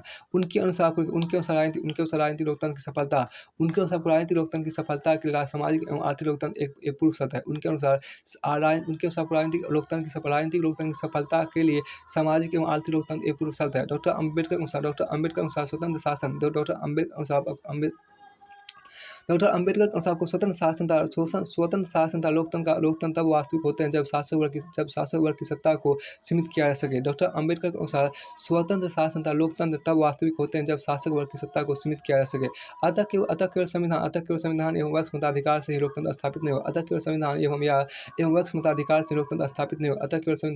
मताधिकार से लोकतंत्र स्थापित नहीं हो। इस बात को डॉक्टर अम्बेडकर ने कहा था। उन्होंने लोकतंत्र की निम्नलिखित समस्याओं का भी वर्णन किया। जिसमें पहला समस्या आपको देखिए, राजनीतिक लोकतंत्र से पहले सामाजिक एवं आर्थिक लोकतंत्र की स्थापना आवश्यक है। राजनीतिक लोकतंत्र से पहले सामाजिक एवं आर्थिक लोकतंत्र की स्थापना आवश्यक है। दूसरा आपको समस्या, लोकतंत्र किसके लिए यह ज़्यादा महत्वपूर्ण होता है कि लोकतंत्र किसके लिए है, यह ज़्यादा महत्वपूर्ण होता है। समाज में शासन एवं शासित के मध्य सत्ता का संघर्ष। समाज में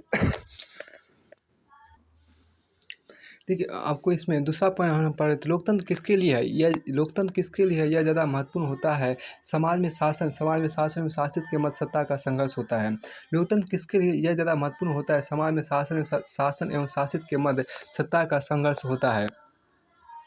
तीसरा आपके यहाँ पर देखिए, तीसरा पॉइंट आपके यहाँ पर है कि आपको तीसरी समस्या आपके यहाँ पर लोकतंत्र की, देखिए सत्ताधारी अपनी शक्ति एवं प्रतिष्ठा कर वंचित वर्गों में प्रभुत्व बनाने में सफल हो सकते हैं। सत्ताधारी अपनी शक्ति एवं प्रतिष्ठा कारण वंचित वर्गों में प्रभुत्व बनाने में सफल हो जाते हैं। अब कि जाति वर्ग और लोकतंत्र ध्यान देखिए, जाति वर्ग और लोकतंत्र। देखिए, डॉक्टर अम्बेडकर ने कहा कि विदेशियों के द्वारा किसी देश की स्वतंत्रता एवं लोगों की स्वतंत्रता में अंतर है, जिसे नहीं समझा जाता है। डॉक्टर अम्बेडकर ने कहा कि विदेशियों के द्वारा किसी देश की स्वतंत्रता एवं लोगों की स्वतंत्रता में अंतर है, जिसे नहीं समझा जाता है।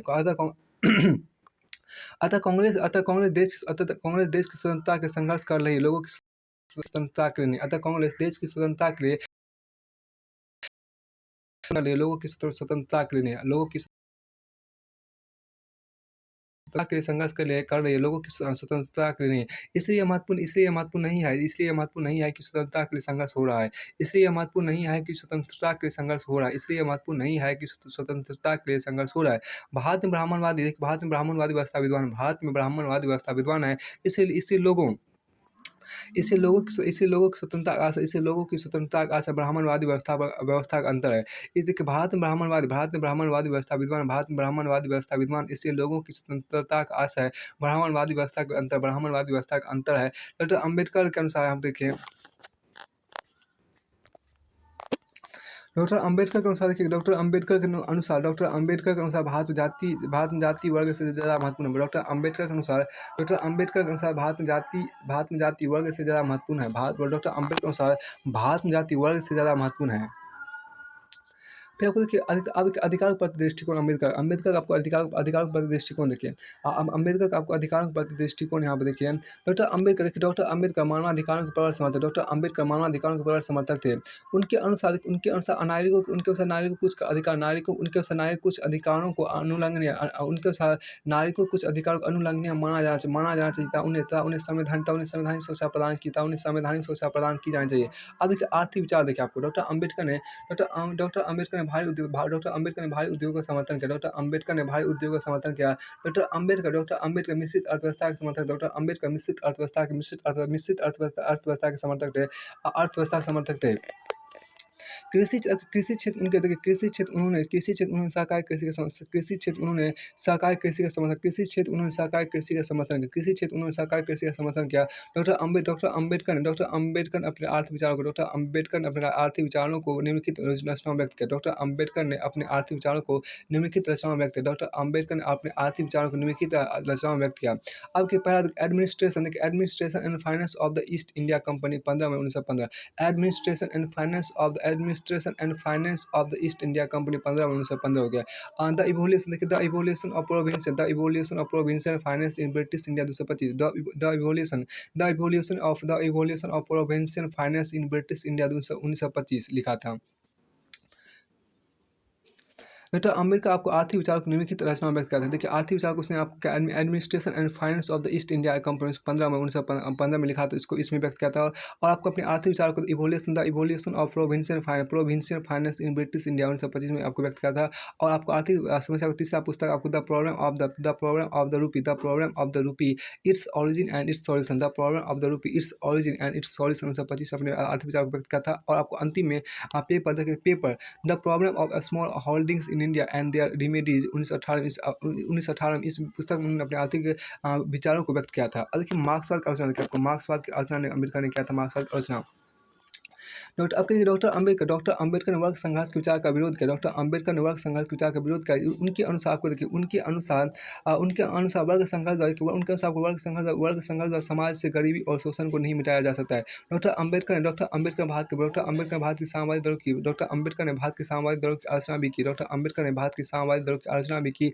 उनके अनुसार ये दल उचित जाति के लोगों का संगठन, उनके अनुसार ये दल उच्च जाति के लोगों का संगठन है। इन्होंने बौद्ध धर्म को मार्क्सवाद से बेहतर माना। अब डॉक्टर अम्बेडकर व गांधी जी की आलोचना, डॉक्टर अम्बेडकर द्वारा आपको गांधी जी की आलोचना देखिए आपको। डॉक्टर अम्बेडकर के अनुसार गांधी जी के द्वारा चलाया गया अछूतों को उद्धार का कार्यक्रम भ्रामक है। उनके अनुसार यह सनातनवाद का दूसरा रूप है। डॉक्टर अम्बेडकर के अनुसार गांधी जी के द्वारा चलाया गया अछूतों को उद्धार का कार्यक्रम भ्रामक है। उनके अनुसार यह सनातनवाद का दूसरा रूप है। डॉक्टर अम्बेडकर ने आपके यहाँ डॉक्टर अम्बेडकर के अनुसार परंपरागत हिंदूवाद की सभी बुराइयां गांधी जी विद्वान। डॉक्टर अम्बेडकर के अनुसार परंपरागत हिंदूवाद की सभी बुराइयां गांधी जी विद्वान है। और गांधी जी वर्ण व्यवस्था के पक्षधर हैं। डॉक्टर अम्बेडकर के अनुसार गांधी जी ने हिंदूवाद की कुर्तियों का दार्शनिक उचित प्रतिपादित किया। डॉक्टर अम्बेडकर के अनुसार गांधी जी ने हिंदूवाद की कुर्तियों का दार्शनिक औचित्य प्रतिपादित किया। डॉक्टर अम्बेडकर के अनुसार गांधी जी ने हिंदूवाद की कुर्तियों का दार्शनिक औचित्य प्रतिपादित किया। डॉक्टर अम्बेडकर के अनुसार आपको गांधी जी ने हिंदूवाद की कुर्तियों का दार्शनिक औचित्य प्रतिपादन किया। डॉक्टर अम्बेडकर के अनुसार गांधीवाद में विरोधाभास है, क्योंकि गांधी जी देश की राजनीतिक व्यवस्था को परिवर्तित करने के तो संघर्ष कर रहे थे, परंतु वे सामाजिक व्यवस्था को बनाए रखने के समर्थक थे। डॉक्टर अम्बेडकर के अनुसार गांधीवाद में विरोधाभास है, क्योंकि गांधी जी देश की राजनीतिक व्यवस्था को परिवर्तित करने के लिए तो संघर्ष कर रहे थे, परंतु वे सामाजिक व्यवस्था को बनाए रखने के समर्थक थे। डॉक्टर अम्बेडकर गांधी जी द्वारा वर्णित रामराज की संकल्पना लोकतंत्र के प्रयोग में संभव नहीं है। डॉक्टर अम्बेडकर के अनुसार आपको देखिए, गांधी जी द्वारा वर्णित रामराज की संकल्पना लोकतंत्र के प्रयोग में संभव नहीं है। डॉक्टर अम्बेडकर ने गांधी जी के ट्रस्टीशिप सिद्धांत को डॉक्टर अम्बेडकर ने गांधी जी के ट्रस्टीशिप सिद्धांत को पूर्णतः अस्वीकृत कर दिया, उन्होंने इस सिद्धांत को हास्यास्पद बताया। अब डॉक्टर अम्बेडकर यहाँ तक कहा कि गांधीवाद विचार में व्यक्ति को पशु की भांति माना गया है। डॉक्टर अम्बेडकर ने यहाँ तक कहा कि गांधीवादी विचार में व्यक्ति को पशु की भांति माना गया है, क्योंकि गांधी जी जिस सादगीपूर्ण जीवन का समर्थन करते हैं, अम्बेडकर ने उसका कड़ा खंडन उसका कड़ा खंडन किया है। मतलब बहुत अधिक कठोर सख्त लहजे में खंडन किया है। अब देखिए डॉक्टर अम्बेडकर संबंधी कुछ तथ्य यहाँ पे देखिए। डॉक्टर अम्बेडकर द्वारा स्थापित दल तथा सभाएँ देखिए आपको, आपको पहला आपको यहाँ पे दल या सभाएँ देखिए आपको। अखिल भारतीय अनुसूचित जाति संघ की वर्ष 1942 में स्थापना हुई। अखिल भारतीय अनुसूचित जाति संघ की स्थापना वर्ष 1942 में उन्होंने की थी। बहिष्कृत हितकार्य सभा की स्थापना 20 मार्च 1924 को मुंबई में किया था। बहिष्कृत हितकार्य सभा की स्थापना 20 मार्च 1924 को मुंबई में किया था। और लेबर पार्टी अम्बेडकर के समर्थकों ने वर्ष 1957 रिपब्लिकन दल का नाम दिया। इंडिपेंडेंट लेबर पार्टी अगस्त 1936 में इसी स्थापना हुआ था। इसका स्थापना किया था अम्बेडकर ने। अम्बेडकर जी ने इसमें इसी दल को अम्बेडकर के समर्थकों ने वर्ष 1957 रिपब्लिकन दल का नाम दिया। अब देखिए जाति की समानता डॉक्टर अम्बेडकर अपनी किताब एनीहिलेशन ऑफ कास्ट में इसकी समाप्ति के 3 चरणों का उल्लेख किया है। डॉक्टर अम्बेडकर ने अपनी किताब एनीहिलेशन ऑफ कास्ट में इसकी समाप्ति के 3 चरणों का उल्लेख किया, जिसमें पहला आपका रिफिकेशन REIFICATI रिफिकेशन, दूसरा आपका ट्रांसडेंस और तीसरा आपका एनीहिलेशन, तीसरा आपका एनीहिलेशन एनीहिलेशन। तो पहला आपको रिफिकेशन है, दूसरा आपको ट्रांसडेंस, दूसरा आपको ट्रांसडेंस और तीसरा आपको एनीहिलेशन आपको है। यहाँ तक आपको ये अध्याय पूरी तरह से फिनिश। अब इस अध्याय में आपको जयप्रकाश नारायण में आते हैं। देखिए जयप्रकाश नारायण अध्याय नंबर 8 है। अध्याय 8 में आपको यहाँ पर जयप्रकाश नारायण उसको यहाँ पे देते हैं। देखिए जयप्रकाश नारायण का जन्म आपको बिहार राज्य के छपरा जिले के सिताब दियारा नामक गाँव में 11 अक्टूबर 1902 को हुआ था। तो जयप्रकाश नारायण का जो जन्म, देखिए जयप्रकाश नारायण का जन्म आपको बिहार राज्य के छपरा जिले। तो जयप्रकाश नारायण का जन्म आपको बिहार राज्य के छपरा जिले के सिताब दियारा नामक गाँव में 11 अक्टूबर 1902 को हुआ था। जयप्रकाश नारायण अपनी इंटर की परीक्षा को बीच में ही छोड़कर वर्ष 1921 में गांधी जी के असहयोग आंदोलन में सम्मिलित हो गए।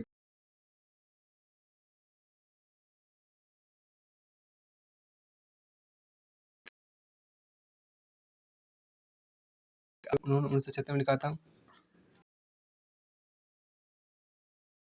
एप्रिल देखिए आपको दूसरा आपको देखिए यहाँ पर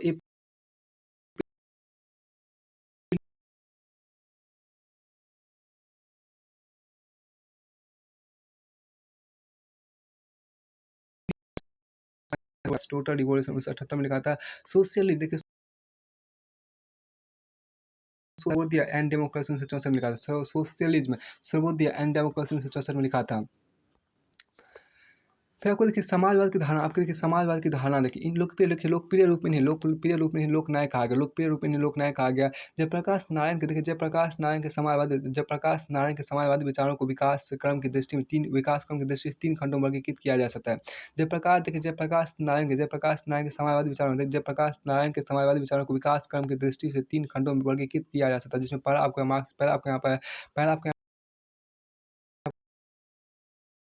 यहाँ मार्क्सवादी समाज, दूसरा आपका यहाँ पर लोकतांत्रिक समाज, दूसरा आपका गांधीवादी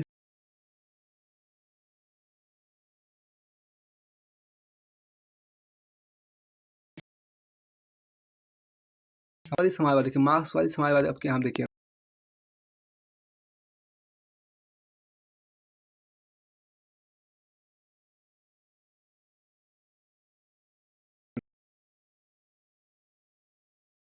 यद्यपि इस चरण में अनेक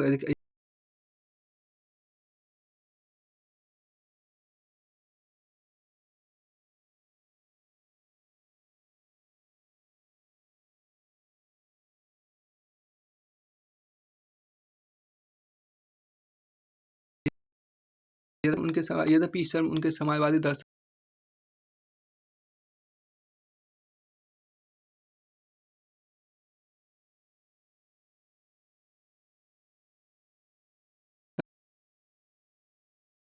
मार्क्स का कट्टर अनुयायी नहीं कहा जाता था, क्योंकि समाज की व्याख्या में क्योंकि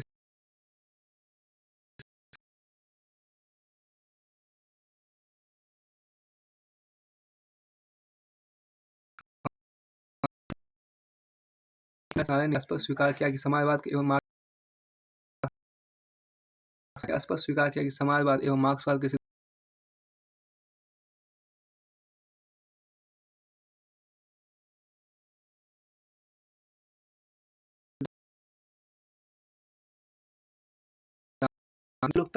लोकतांत्रिक समाज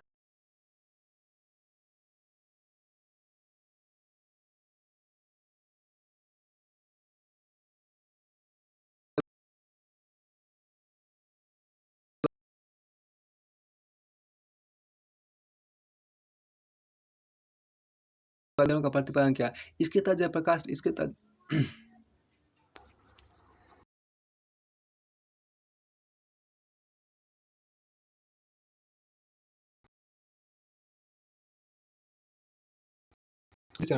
समाजवादी विचारों दूसरे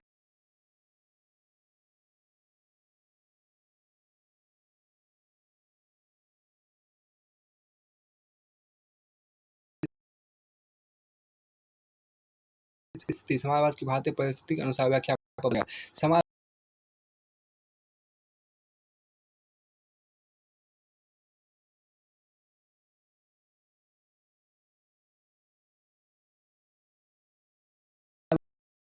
समाजवाद को वस्तुतः लोकतंत्र के अनुसार जयप्रकाश नारायण के अनुसार समाजवाद को जयप्रकाश देखिए जयप्रकाश नारायण के अनुसार जयप्रकाश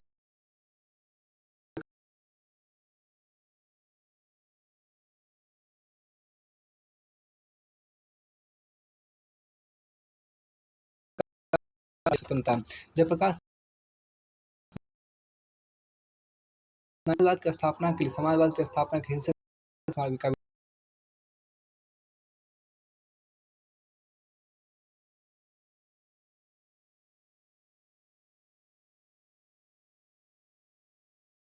प्रकाश नारायण अंत मार्क्सवादी बन गए। सर्वोदय की प्रगति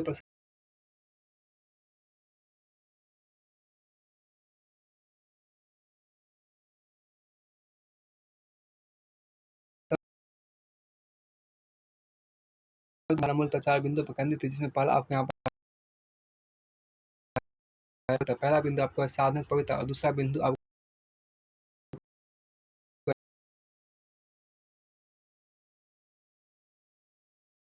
राजनीतिक और सामाजिक रूपांतरण के लिए आर्थिक और सामाजिक रूपांतरण की जनता की शक्ति में विश्वास आर्थिक और सामाजिक रूपांतरण के लिए जनता की शक्ति में विश्वास और चौथा बिंदु है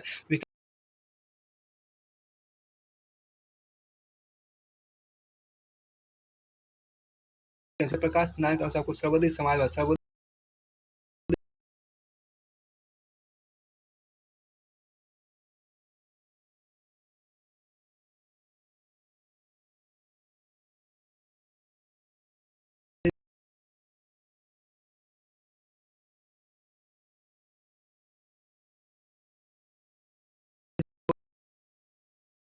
अहिंसा और करुणा की शक्ति पर विश्वास करता है। अहिंसा देखिए अहिंसा प्रेम और करुणा की शक्ति के संगठित स्वरूप को जयप्रकाश नारायण लोक शक्ति की संज्ञा दी।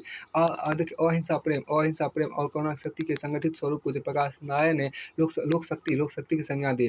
जयप्रकाश नारायण सर्वोदय जयप्रकाश नारायण आपको सर्वोदय समाज जयप्रकाश नारायण ने सर्वोदय समाज के अंतर्गत समाजवाद के नैतिक पक्ष पर बल दिया। जयप्रकाश नारायण ने सर्वोदय समाज के अंतर्गत जयप्रकाश नारायण आपको सर्वोदय समाज के अंतर्गत समाजवाद के सामाजिक पक्ष पर बल दिया राजनीतिक पक्ष पर बल दिया। जयप्रकाश नारायण ने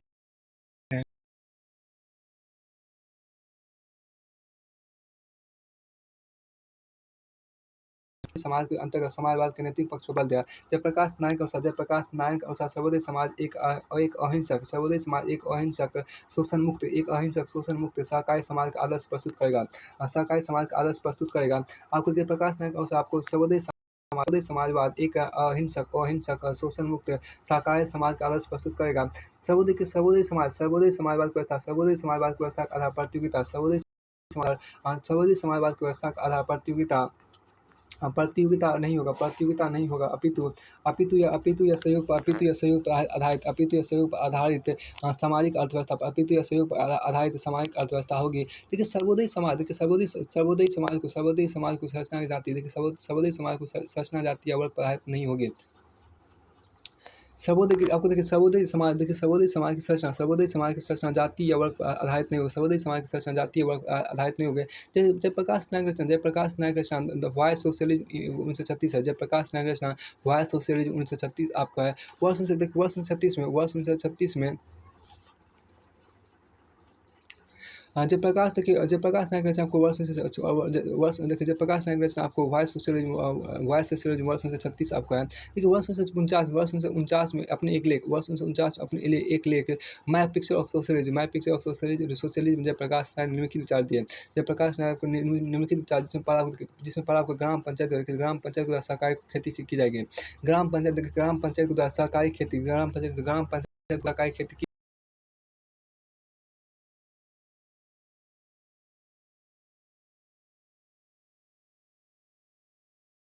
छोटे उद्योगों पर देखिए छोटे उद्योगों पर उत्पादक का नियंत्रण होना, छोटे उद्योगों पर उत्पादकों का नियंत्रण होना चाहिए, छोटे उद्योगों पर उत्पादकों का नियंत्रण होना चाहिए। और चौथा आपके यहाँ पर राज्य की भूमिका सीमित होनी चाहिए। चौथा पॉइंट आपके यहाँ पर है। अब कि जयप्रकाश नायक आपको मानववाद देखिए, जयप्रकाश नायक का मानववाद देखिए। जयप्रकाश नायक ने मानव के स्वभाव की संतुलित व्याख्या की। जयप्रकाश नायक ने मानव के स्वभाव की संतुलित व्याख्या की। उनकी धारणा थी कि मनुष्य मूलतः केवल अच्छा और बुरा नहीं है। उनकी धारणा थी कि मनुष्य मूलतः वो केवल अच्छा या बुरा नहीं है। उनके अनुसार मानव का स्वभाव प्रकृति प्रदत्त तत्वों और सामाजिक कारकों से मिलकर निर्धारित होता है। उनके अनुसार मानव का स्वभाव प्रकृति प्रदत्त तत्वों और सामाजिक कारकों से मिलकर निर्धारित होती है। अब अच्छा देखिए अतः मनुष्य में अच्छा और बुरा बनने की संभावना एक साथ विद्यमान हो रहती है।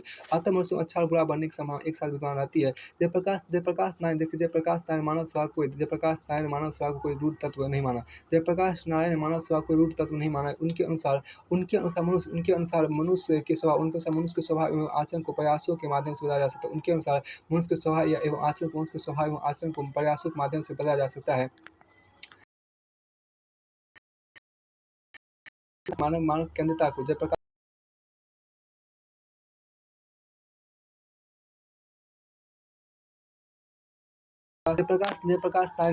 नारायण मानव केंद्रितता को किसी भी सामाजिक, राजनीतिक और आर्थिक व्यवस्था की सार्थकता का मानदंड माना। जयप्रकाश नारायण ने मानव केंद्रितता को किसी भी सामाजिक, राजनीतिक और आर्थिक व्यवस्था की सार्थकता का मानदंड माना। उन्होंने पूंजीवादी और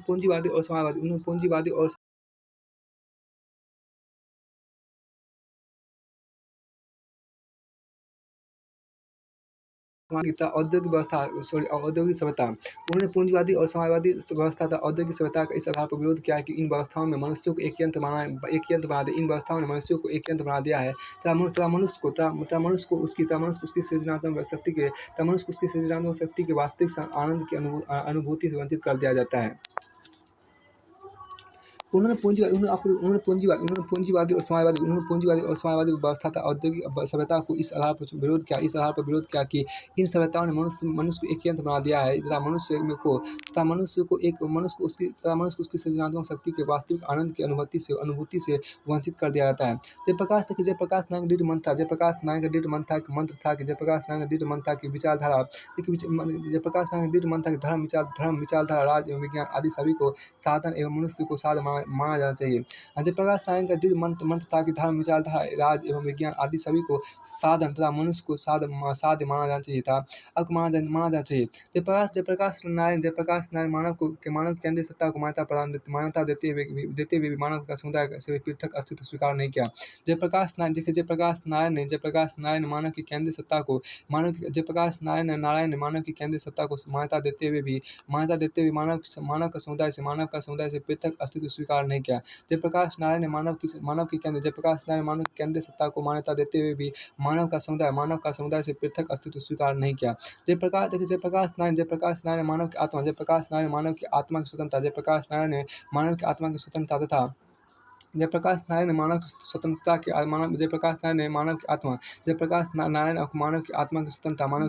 स्वतंत्रता तथा तथा आत्म साक्षात्कार को ही मानवीय प्रयत्नों का सर्वोच्च बिंदु स्वीकार किया था। आत्म साक्षात्कार को ही मानवीय प्रयत्नों का सर्वोच्च बिंदु स्वीकार किया। जयप्रकाश नारायण आपको संसदीय लोकतंत्र की आलोचना। जयप्रकाश नारायण द्वारा संसदीय लोकतंत्र की आलोचना। दलविहीन लोकतंत्र के जयप्रकाश नारायण लोकतंत्र के प्रबल पक्षधर थे, किंतु वे लोकतंत्र के पश्चिमी धारणा तथा संसदीय शासन प्रणाली की कटु आलोचना परंतु वह लोकतंत्र की पश्चिमी धारणा तथा संसदीय शासन प्रणाली की कटु आलोचना पश्चिमी लोकतांत्रिक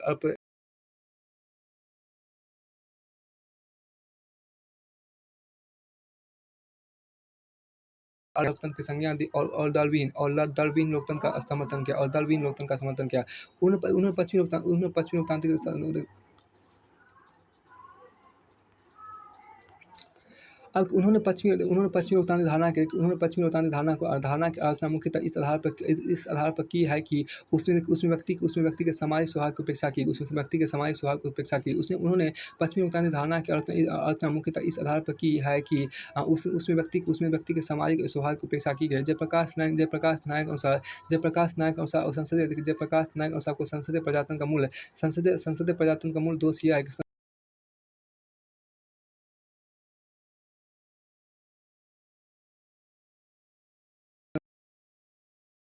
इसमें व्यक्ति की व्यक्तिगत भूमिका पर बल दिया गया। संसदीय लोकतंत्र की राजनीति प्रक्रिया व्यक्ति की भागीदारी केवल मतदान करने तक सीमित हो जाती है। संसदीय लोकतंत्र की राजनीतिक प्रक्रिया व्यक्ति की भागीदारी केवल मतदान करने तक सीमित हो जाती है। जयप्रकाश नारायण अनुसार संसदीय शासन को संसदीय शासन वस्तुतः अल्पमत का शासन होता है। जयप्रकाश नारायण अनुसार को संसदीय शासन वस्तुतः अल्पमत का शासन होता है। उन्होंने संसदीय लोकतंत्र को मिथ्याचार को प्रोत्साहन देने वाली प्रणाली बताया। उन्होंने संसदीय लोकतंत्र को मिथ्याचार को प्रोत्साहन देने वाली प्रणाली बताया। उन्होंने संसदीय लोकतंत्र को मिथ्याचार को प्रोत्साहन देने वाली प्रणाली बताया। अब जयप्रकाश नारायण अनुसार संसदीय लोकतंत्र को संसदीय लोकतंत्र का सबसे बड़ा दोष उसमें विद्वान केंद्रीकरण की प्रवृत्ति है। जयप्रकाश नारायण अनुसार को संसदीय लोकतंत्र का सबसे बड़ा दोष उसमें विद्वान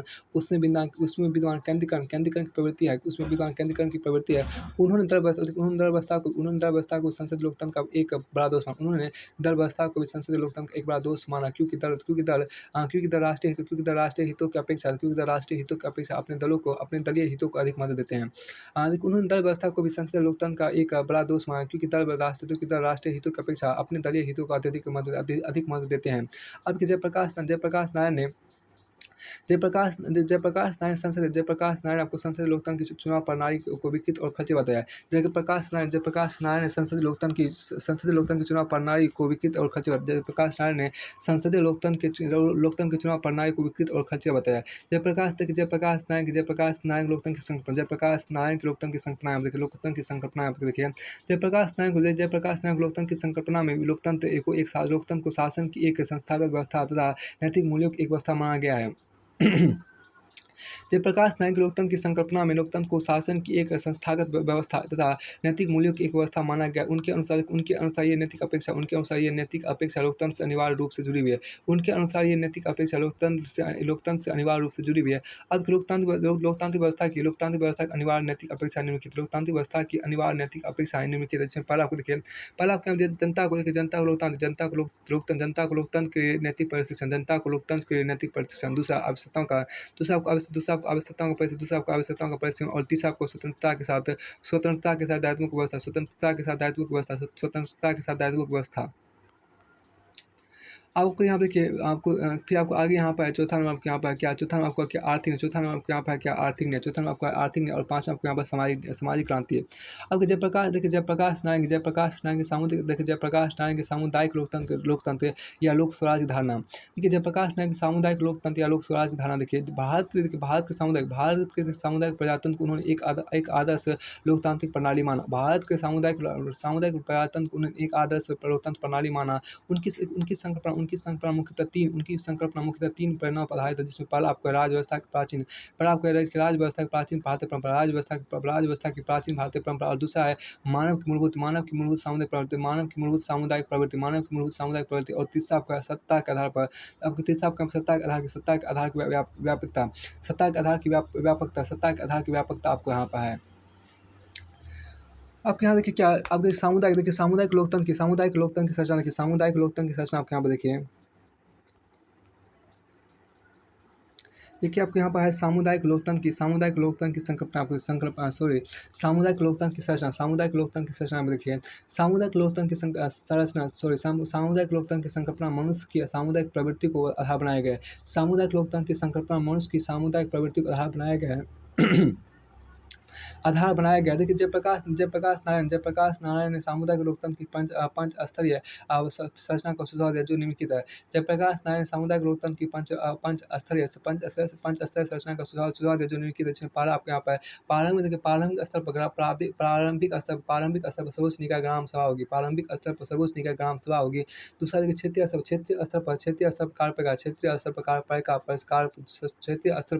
कार्यपालिका, कार्यपालिका पंचायत समिति होगी। क्षेत्रीय स्तर पर कार्यपालिका पंचायत समिति होगी। तीसरा देखिए जिला स्तर पर जिला परिषद कार्यपालिका होगी। तीसरा देखिए जिला परिषद कार्यपालिका होगी। और चौथा आपको देखिए यहाँ पर प्रांतीय सभा गठित होकर। पांचवा आपको देखिए राष्ट्रीय स्तर पर राष्ट्रीय सभा गठित होगी। अब आपको देखिए राष्ट्रीय सभा के प्रतिनिधियों का निर्वाचन प्रांतीय समिति द्वारा किया जाएगा। राष्ट्रीय सभा के प्रतिनिधियों का निर्वाचन प्रांतीय समिति द्वारा किया जाएगा। अब क्या देखिए राष्ट्रीय स्तर पर कार्यपालिका की नियुक्ति करेगी। राष्ट्र सभा आपको राष्ट्रीय स्तर पर कार्यपालिका की नियुक्ति करेगी, जो राष्ट्र सभा के प्रति उत्तरदायी होगी। अब देखिए सामुदायिक प्रजातंत्र की आर्थिक संरचना देखिए। जयप्रकाश नारायण के अनुसार आपको आर्थिक नियोजन उत्पादन के जयप्रकाश नारायण के अनुसार आपको आर्थिक नियोजन उत्पादन एवं वितरण के विकेंद्रीकरण द्वारा ही आर्थिक प्रजातंत्र की स्थापना की जा सकती है। जयप्रकाश नारायण के अनुसार आपको आर्थिक नियोजन उत्पादन एवं वितरण के विकेंद्रीकरण के द्वारा ही आर्थिक प्रजातंत्र की स्थापना की जा सकती है। अब जयप्रकाश नारायण की संपूर्ण क्रांति धारणा देखिए। जयप्रकाश नारायण ने मतलब JPN ने 5 जून 1974 को पटना के गांधी मैदान से इंदिरा गांधी सरकार की अस्वीकार्य नीतियों के विरुद्ध आपको संपूर्ण क्रांति घोषणा की। जयप्रकाश नारायण के अनुसार संपूर्ण क्रांति व्यक्ति और समाज दोनों में सर्वाधिक परिवर्तन लाने का लक्ष्य होगा। जयप्रकाश नारायण के अनुसार आपको संपूर्ण क्रांति व्यक्ति और समाज दोनों में सर्वाधिक परिवर्तन लाने का लक्ष्य होगा। जयप्रकाश नारायण के अनुसार संपूर्ण क्रांति की धारणा संपूर्ण क्रांति धारणा का उद्देश्य विद्यमान विकृत व्यवस्था को समाप्त करना ही नहीं, अपितु उसके माध्यम से एक नवीन वैकल्पिक व्यवस्था की योजना प्रस्तुत करना है। जयप्रकाश नारायण संपूर्ण क्रांति परिधि में निम्नलिखित 7 आयामों को सम्मिलित कर, जिसमें पहला आपको सामाजिक क्रांति, दूसरा आपको आर्थिक क्रांति, तीसरा आपको राजनीतिक क्रांति, और चौथा आपको सांस्कृतिक क्रांति, पांचवा आपको वैचारिक क्रांति, और छठा आपको शैक्षणिक क्रांति, और सातवां आपको यहाँ पर नैतिक अथवा आध्यात्मिक क्रांति। देखिए 7 आयामों में फिर से पहला आपका आयाम है सामाजिक क्रांति, दूसरा आपका आर्थिक क्रांति, तीसरा आपका राजनीतिक क्रांति, चौथा आपका सांस्कृतिक क्रांति, और पांचवा आपका वैचारिक क्रांति, और छठा आपका शैक्षिक क्रांति, और सातवां आपको यहाँ पर नैतिक अथवा आध्यात्मिक क्रांति। देखिए जयप्रकाश नारायण मानव के ऐसे दृष्टिकोण की कल्पना की जिसमें भौतिक आवश्यकताओं की पूर्ति को आवश्यक माना जाए, किंतु मनुष्य उन भौतिक वस्तुओं को स्वयं में साधन न माने। किंतु मनुष्य उन भौतिक वस्तुओं को स्वयं में साधन न माने, अपितु एक आध्यात्मिक लक्ष्य की चेतना उसकी प्रत्येक गतिविधि तथा इच्छा को मर्यादित करे। देखिए किंतु मनुष्य उन भौतिक अवस्थाओं को स्वयं में साधन न माने, अपितु एक आध्यात्मिक लक्ष्य की चेतना उसके प्रत्येक गतिविधि तथा इच्छा को मर्यादित करे। जयप्रकाश नारायण मानव के ऐसे दृष्टिकोण की कल्पना की जिसमें भौतिक आवश्यकताओं की पूर्ति को आवश्यक माना जाए, किंतु मनुष्य उन भौतिक वस्तुओं को स्वयं में साधन ना माने, अपितु एक आध्यात्मिक लक्ष्य की चेतना उसकी प्रत्येक गतिविधि इच्छा को मर्यादित करे। जयप्रकाश नारायण संपूर्ण क्रांति सामाजिक आयाम के अंतर्गत जयप्रकाश नारायण संपूर्ण क्रांति सामाजिक आयाम के अंतर्गत ऐसे समाज की रचना के प्रतिबद्धता व्यक्त की जिसमें छुआछूत बुरे रिवाजों तथा जातिवाद का कोई स्थान नहीं होगा। जयप्रकाश नारायण संपूर्ण क्रांति सामाजिक आयाम के अंतर्गत ऐसे समाज की रचना के लिए प्रतिबद्धता व्यक्त की जिसमें छुआछूत बुरे रिवाज तथा जातिवाद का कोई स्थान नहीं होगा। संपूर्ण क्रांति शैक्षिक देखिए संपूर्ण क्रांति शैक्षिक आयाम के अंतर्गत शैक्षिक आयाम के अंतर्गत उन्होंने विद्वान शिक्षा प्रणाली तथा सरी गरी और निकम्मी प्रणाली को संज्ञा दी। संपूर्ण क्रांति शैक्षिक आयाम के अंतर्गत उन्होंने विद्वान शिक्षा प्रणाली को सरी गरी और निकम्मी प्रणाली की संज्ञा दी। उन्होंने शिक्षा के सारे तंत्र को इस आधार पर पुनर्गठित करने की आवश्यकता बताई जिससे उसका सीधा संबंध देश की समस्या से स्थापित हो सके। उन्होंने शिक्षा के सारे तंत्र को इस आधार पर पुनर्गठित करने की आवश्यकता बताई जिससे उसका सीधा संबंध देश की समस्याओं से स्थापित हो सके। संपूर्ण क्रांति आर्थिक आयाम के अंतर्गत उनके अनुसार संपूर्ण क्रांति आर्थिक आयाम के अंतर्गत उनके अनुसार आर्थिक विकास का लक्ष्य मनुष्य का सुख और आलोक होना चाहिए। मनुष्य का सुख और आरोग्य होना चाहिए। प्रत्येक व्यक्ति को रोजगार तथा न्यूनतम जीवन की सुरक्षा प्राप्त होनी चाहिए। संपूर्ण क्रांति राजनीतिक आयाम के अंतर्गत जयप्रकाश नारायण शक्ति प्रयोग शक्ति की निर्णायक प्रतिष्ठा को आवश्यक बताया। संपूर्ण क्रांति राजनीतिक आयाम के अंतर्गत जयप्रकाश नारायण ने राजशक्ति प्रयोग शक्ति की निर्णायक प्रतिष्ठा को आवश्यक बताया। उन्होंने ऐसी राजनीतिक व्यवस्था का सुझाव दिया जो राजनीति को मानव कल्याण की साधना का माध्यम बना दे। संपूर्ण क्रांति सांस्कृतिक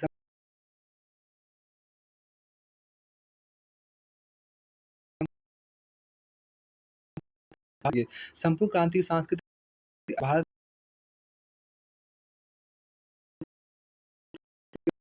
जयप्रकाश नारायण अहिंसात्मक साधनों से संभव है। जयप्रकाश नारायण अनुसार सामाजिक क्रांति केवल अहिंसात्मक साधनों से ही संभव है। जयप्रकाश नारायण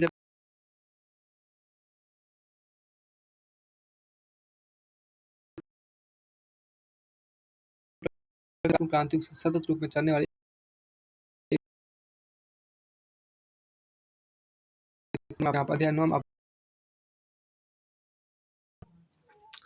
अध्याय 9 में यहाँ पर एम.एन. रॉय के बारे में पढ़े। अध्याय 9 आपको यहाँ पर एम.एन. रॉय का पूरा नाम आपको है मानवेंद्र। अध्याय 9 में आपके यहाँ पे मानवेंद्र नाथ राय। देखिए मानवेंद्र नाथ राय का जन्म आपको 6 फरवरी 1886 बंगाल के 24 परगना जिले में हुआ था। देखिए मानवेंद्र नाथ राय का जन्म आपको 6 फरवरी 1886 बंगाल के 24 परगना जिले में हुआ था। एम.एन. राय अपने जीवन के प्रारंभिक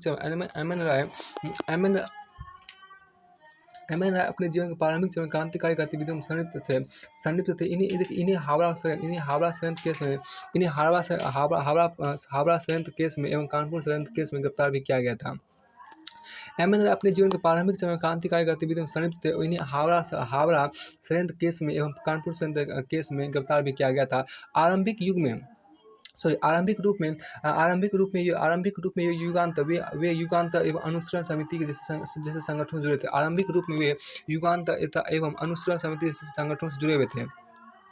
एम.एन. राय के वैचारिक जीवन को 3 चरणों में बांटा जा सकता है। एम.एन. राय के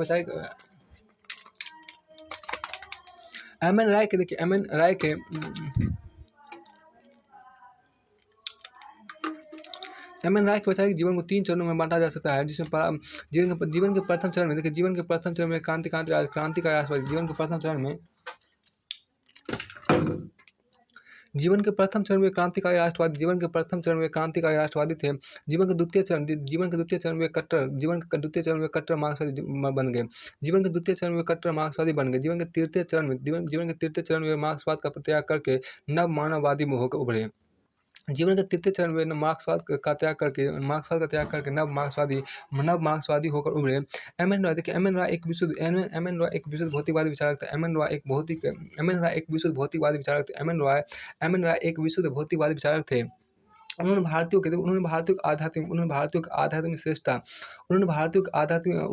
के आध्यात्मिक श्रेष्ठता के सिद्धांत को नकार दिया। उन्होंने भारतीयों के आध्यात्मिक श्रेष्ठता के सिद्धांत को नकार दिया और उन्होंने इसे पोंगापंथ और पिछड़ापन करार दिया। उन्होंने भारतीयों के आध्यात्मिक श्रेष्ठता के सिद्धांत को नकार दिया और उन्होंने इसे पोंगापंथ और पिछड़ापन करार दिया। वे गांधी तथा नेहरू के कट्टर आलोचक थे। कट्टर या कठोर आलोचक थे। ठीक है, अब देखिए मार्क्सवादी। एम एन राय ने revolution and counter revolution in China 1977 में लिखी। तथा उन्होंने the philosophical consequences of modern science 1932 नामक पांडुलिपियां भी लिखी।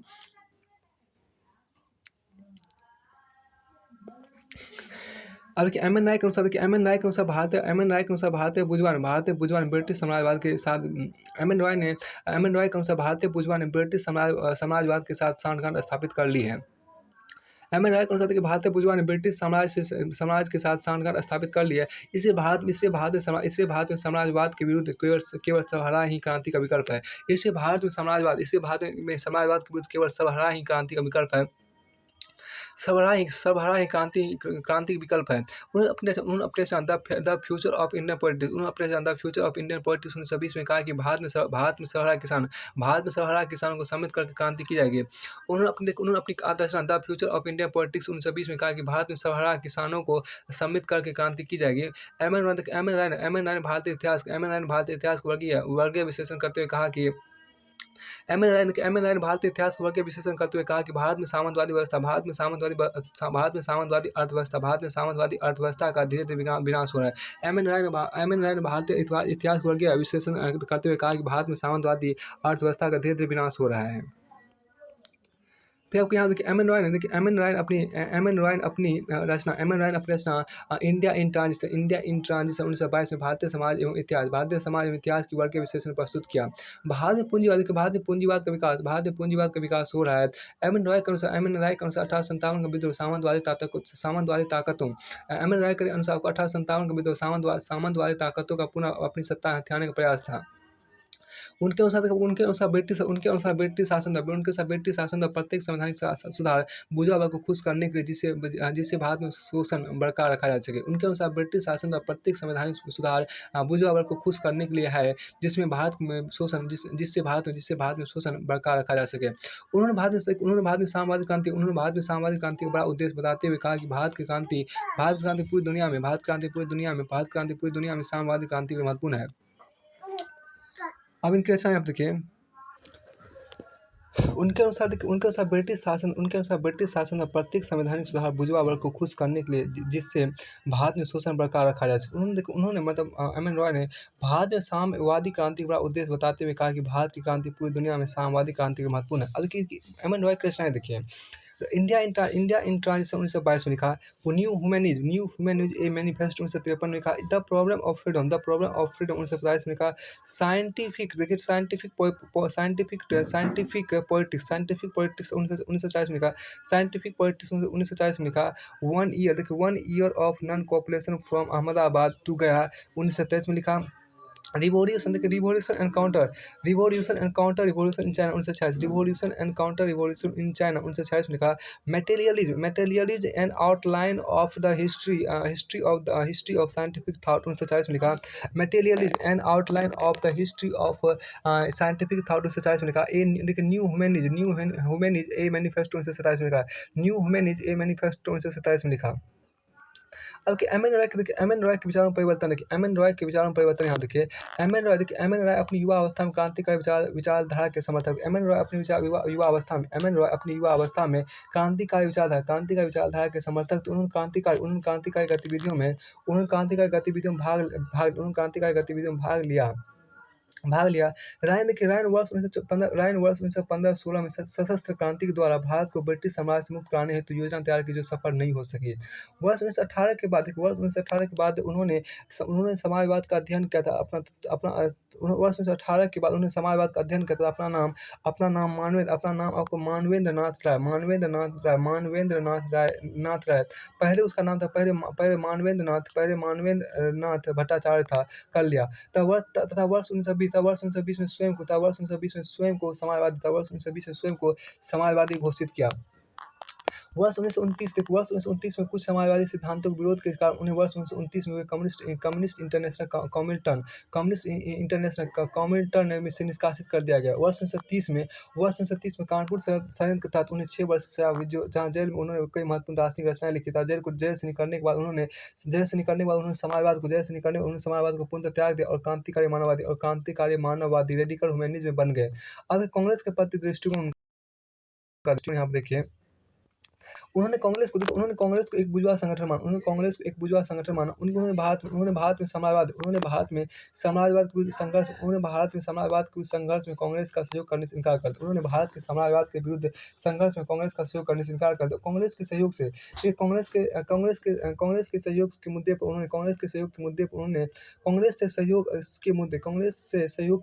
उनमें और लेनिन मतभेद थे। संघर्ष में बुर्जुआ वर्ग कांग्रेस को साथ लिया।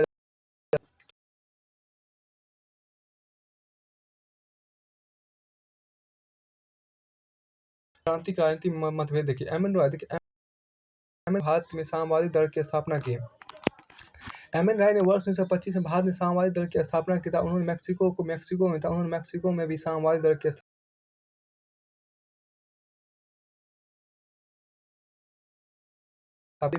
व्लादिमीर लेनिन एवं एम एन राय के मतभेद थे। देखिए, भारतीय साम्राज्यवाद के विरुद्ध संघर्ष को लेकर व्लादिमीर लेनिन एवं एम एन राय के मतभेद थे।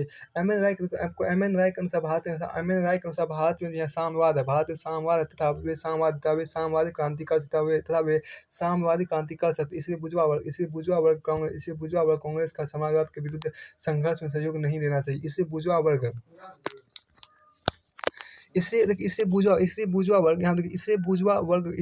कांग्रेस का समाजवाद के विरुद्ध संघर्ष में सहयोग नहीं लेना चाहिए।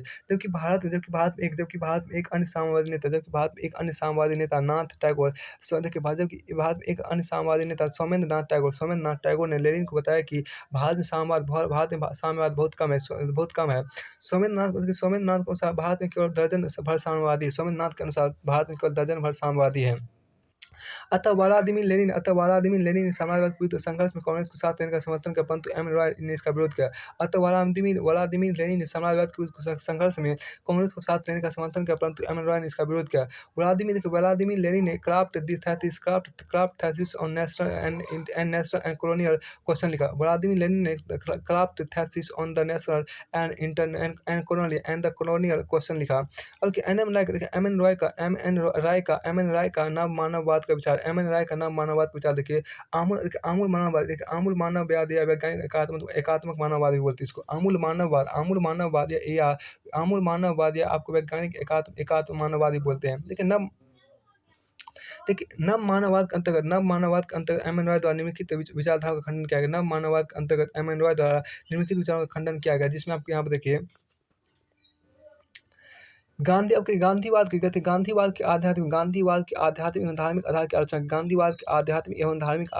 की। दूसरा, संसदीय लोकतांत्रिक मान्यता का खंडन किया और संसदीय लोकतंत्र को विनम्र अधिनायकवाद का। और तीसरा, फांसीवाद एवं नाजीवाद का विरोध किया। और चौथा, भारतीय दार्शनिक परंपरा की आलोचना की तथा वेदांत दर्शन रूढ़िवाद का। वेदांत दर्शन रूढ़िवादी का। पांचवा, साम्यवादी विचारधारा को भी अस्वीकृत कर दिया, साम्यवादी विचारधारा को भी अस्वीकृत कर दिया, जिसके वे पहले समर्थक थे, एवं वर्गीय विशेषण को भी अस्वीकृत कर दिया। साम्यवादी विचारधारा को भी अस्वीकृत कर दिया, जिसके वे पहले समर्थक थे, एवं वर्गीय विशेषण को भी अस्वीकृत कर दिया। अब के साम्यवाद का खंडन देखिए, आपको साम्यवाद का खंडन देखिए, साम्यवादी विचारधारा का खंडन करते हुए एम एन रॉय ने आर्थिक नियतिवाद की संकल्पना को नकार दिया। आर्थिक नियतिवाद की संकल्पना को नकार दिया तथा कहा कि यह संकल्पना तर्कसंगत नहीं, क्योंकि संस्कृति धर्म एवं दर्शन का निर्धारण अर्थव्यवस्था द्वारा नहीं होता है। अब मार्क्स वर्ग के विश्लेषण को नकारते हुए एम एन रॉय ने कहा कि वर्ग के सदस्य के रूप में व्यक्ति का चित्रण करने से व्यक्ति की स्वतंत्रता का लोप हो जाता है। ऐतिहासिक भौतिकवाद का आचरण करते हुए एम एन राय ने कहा कि वणिक वर्ग उदय एवं पुनर्जागरण के मध्य कोई कारणात्मक संबंध नहीं है। ऐतिहासिक भौतिकवाद का आचरण करते हुए एम एन राय ने कहा कि वणिक वर्ग के उदय एवं पुनर्जागरण के मध्य कोई कारणात्मक संबंध नहीं है। एम एन राय ने अतिरिक्त मूल्य के सिद्धांत को अस्वीकार कर दिया। एम एन रॉय ने अतिरिक्त मूल्य के सिद्धांत को अस्वीकार कर दिया। एम एन रॉय के अनुसार अतिरिक्त मूल्य के अभाव में कोई समाज प्रगति नहीं कर सकता है। अब देखिए नव मानववाद का आशय देखिए। एम एन रॉय ने 1940 में रेडिकल डेमोक्रेटिक पार्टी की स्थापना की। एम एन रॉय ने 1940 में रेडिकल डेमोक्रेटिक पार्टी की स्थापना की। एम एन रॉय ने आपको रीजन रोमांटिकिज्म एंड रिवोल्यूशन 1952 नामक रचना लिखी। नव मानववाद का विचार यूरोपीय पुनर्जागरण से प्रभावित है। नव मानववाद का विचार यूरोपीय पुनर्जागरण से प्रभावित है। जीवन के तृतीय चरण में एम एन रॉय नव मानववादी होकर उभरे। नव मानववाद दर्शन के दो आधार है। पहला आपको स्वतंत्रता, दूसरा नैतिकता। एम एन रॉय ने नव मानववाद में व्यक्ति को केंद्र बनाया। व्यक्ति की स्वतंत्रता एवं नैतिकता महत्वपूर्ण है। एम एन रॉय के अनुसार उदारवाद में दृढ़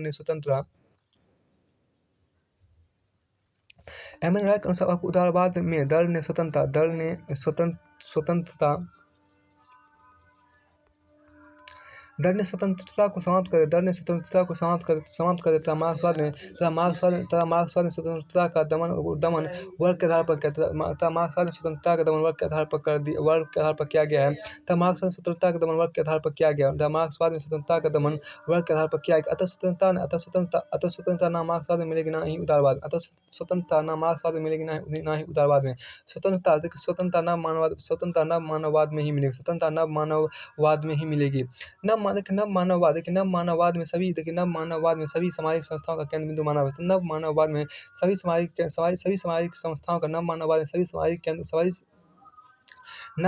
सभी सामाजिक संस्थाओं का केंद्र बिंदु मानव। एम एन रॉय के अनुसार देखिए, आपको मनुष्य ही सभी वस्तुओं का मानदंड है। एम एन रॉय के अनुसार मनुष्य सभी वस्तुओं का मानदंड है। अब देखिए नव मानववाद के अंतर्गत समाज और व्यक्ति की संकल्पना। नव मानववाद के अंतर्गत समाज और व्यक्ति की स्वतंत्रता में कोई विरोधाभास नहीं। नव मानववाद के अंतर्गत समाज और व्यक्ति की स्वतंत्रता में कोई विरोधाभास नहीं। यदि समाज के निर्माण में व्यक्ति का प्रयोग किया जाए। नव मानववाद के अंतर्गत समाज और व्यक्ति की स्वतंत्रता में कोई विरोधाभास नहीं, यदि समाज के निर्माण में व्यक्ति का प्रयोग किया जाए। उन्होंने नव मानववाद में सामाजिक आर्थिक पुनर्गठन तथा शिक्षा पर बल प्रदान किया।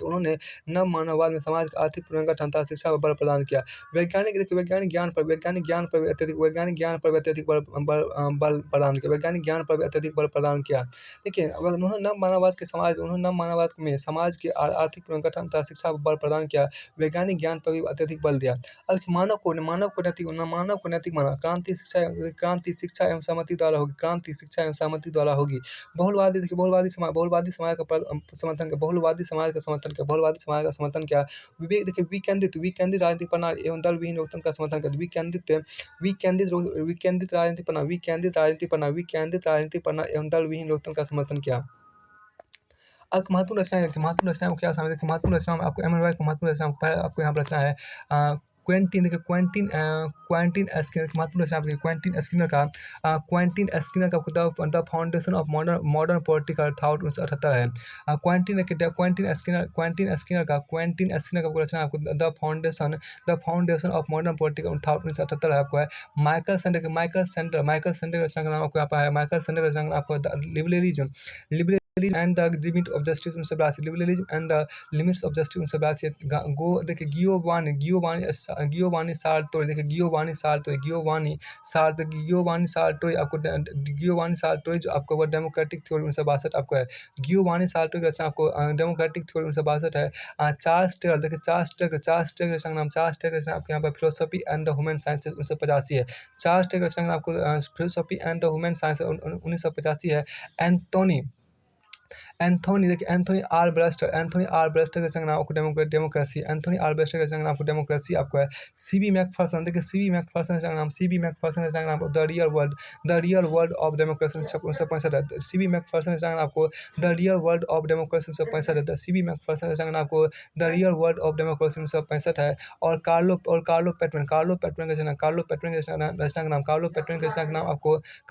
का रचना का नाम आपको यहाँ पर कार्लो पैटमैन का रचना आपको पार्टिसिपेशन एंड डेमोक्रेटिक थ्योरी 1970 है। कार्लो पैटमैन का रचना आपको क्या पार्टिसिपेशन एंड डेमोक्रेटिक थ्योरी 1970 है। कार्लो पैटमैन का रचना आपको पार्टिसिपेशन एंड डेमोक्रेटिक थ्योरी 1970 है। और डेविड हेल के रचना का नाम आपको मॉडल्स ऑफ डेमोक्रेसी 1986 है। डेविड हेल के रचना आपको मॉडल्स ऑफ डेमोक्रेसी 1986 है। यहाँ से आपको ये अध्याय फिनिश होता है। अब इस अध्याय के बाद आपको अध्याय नंबर 10 जो आपके है जियाउद्दीन बर्नी, उसका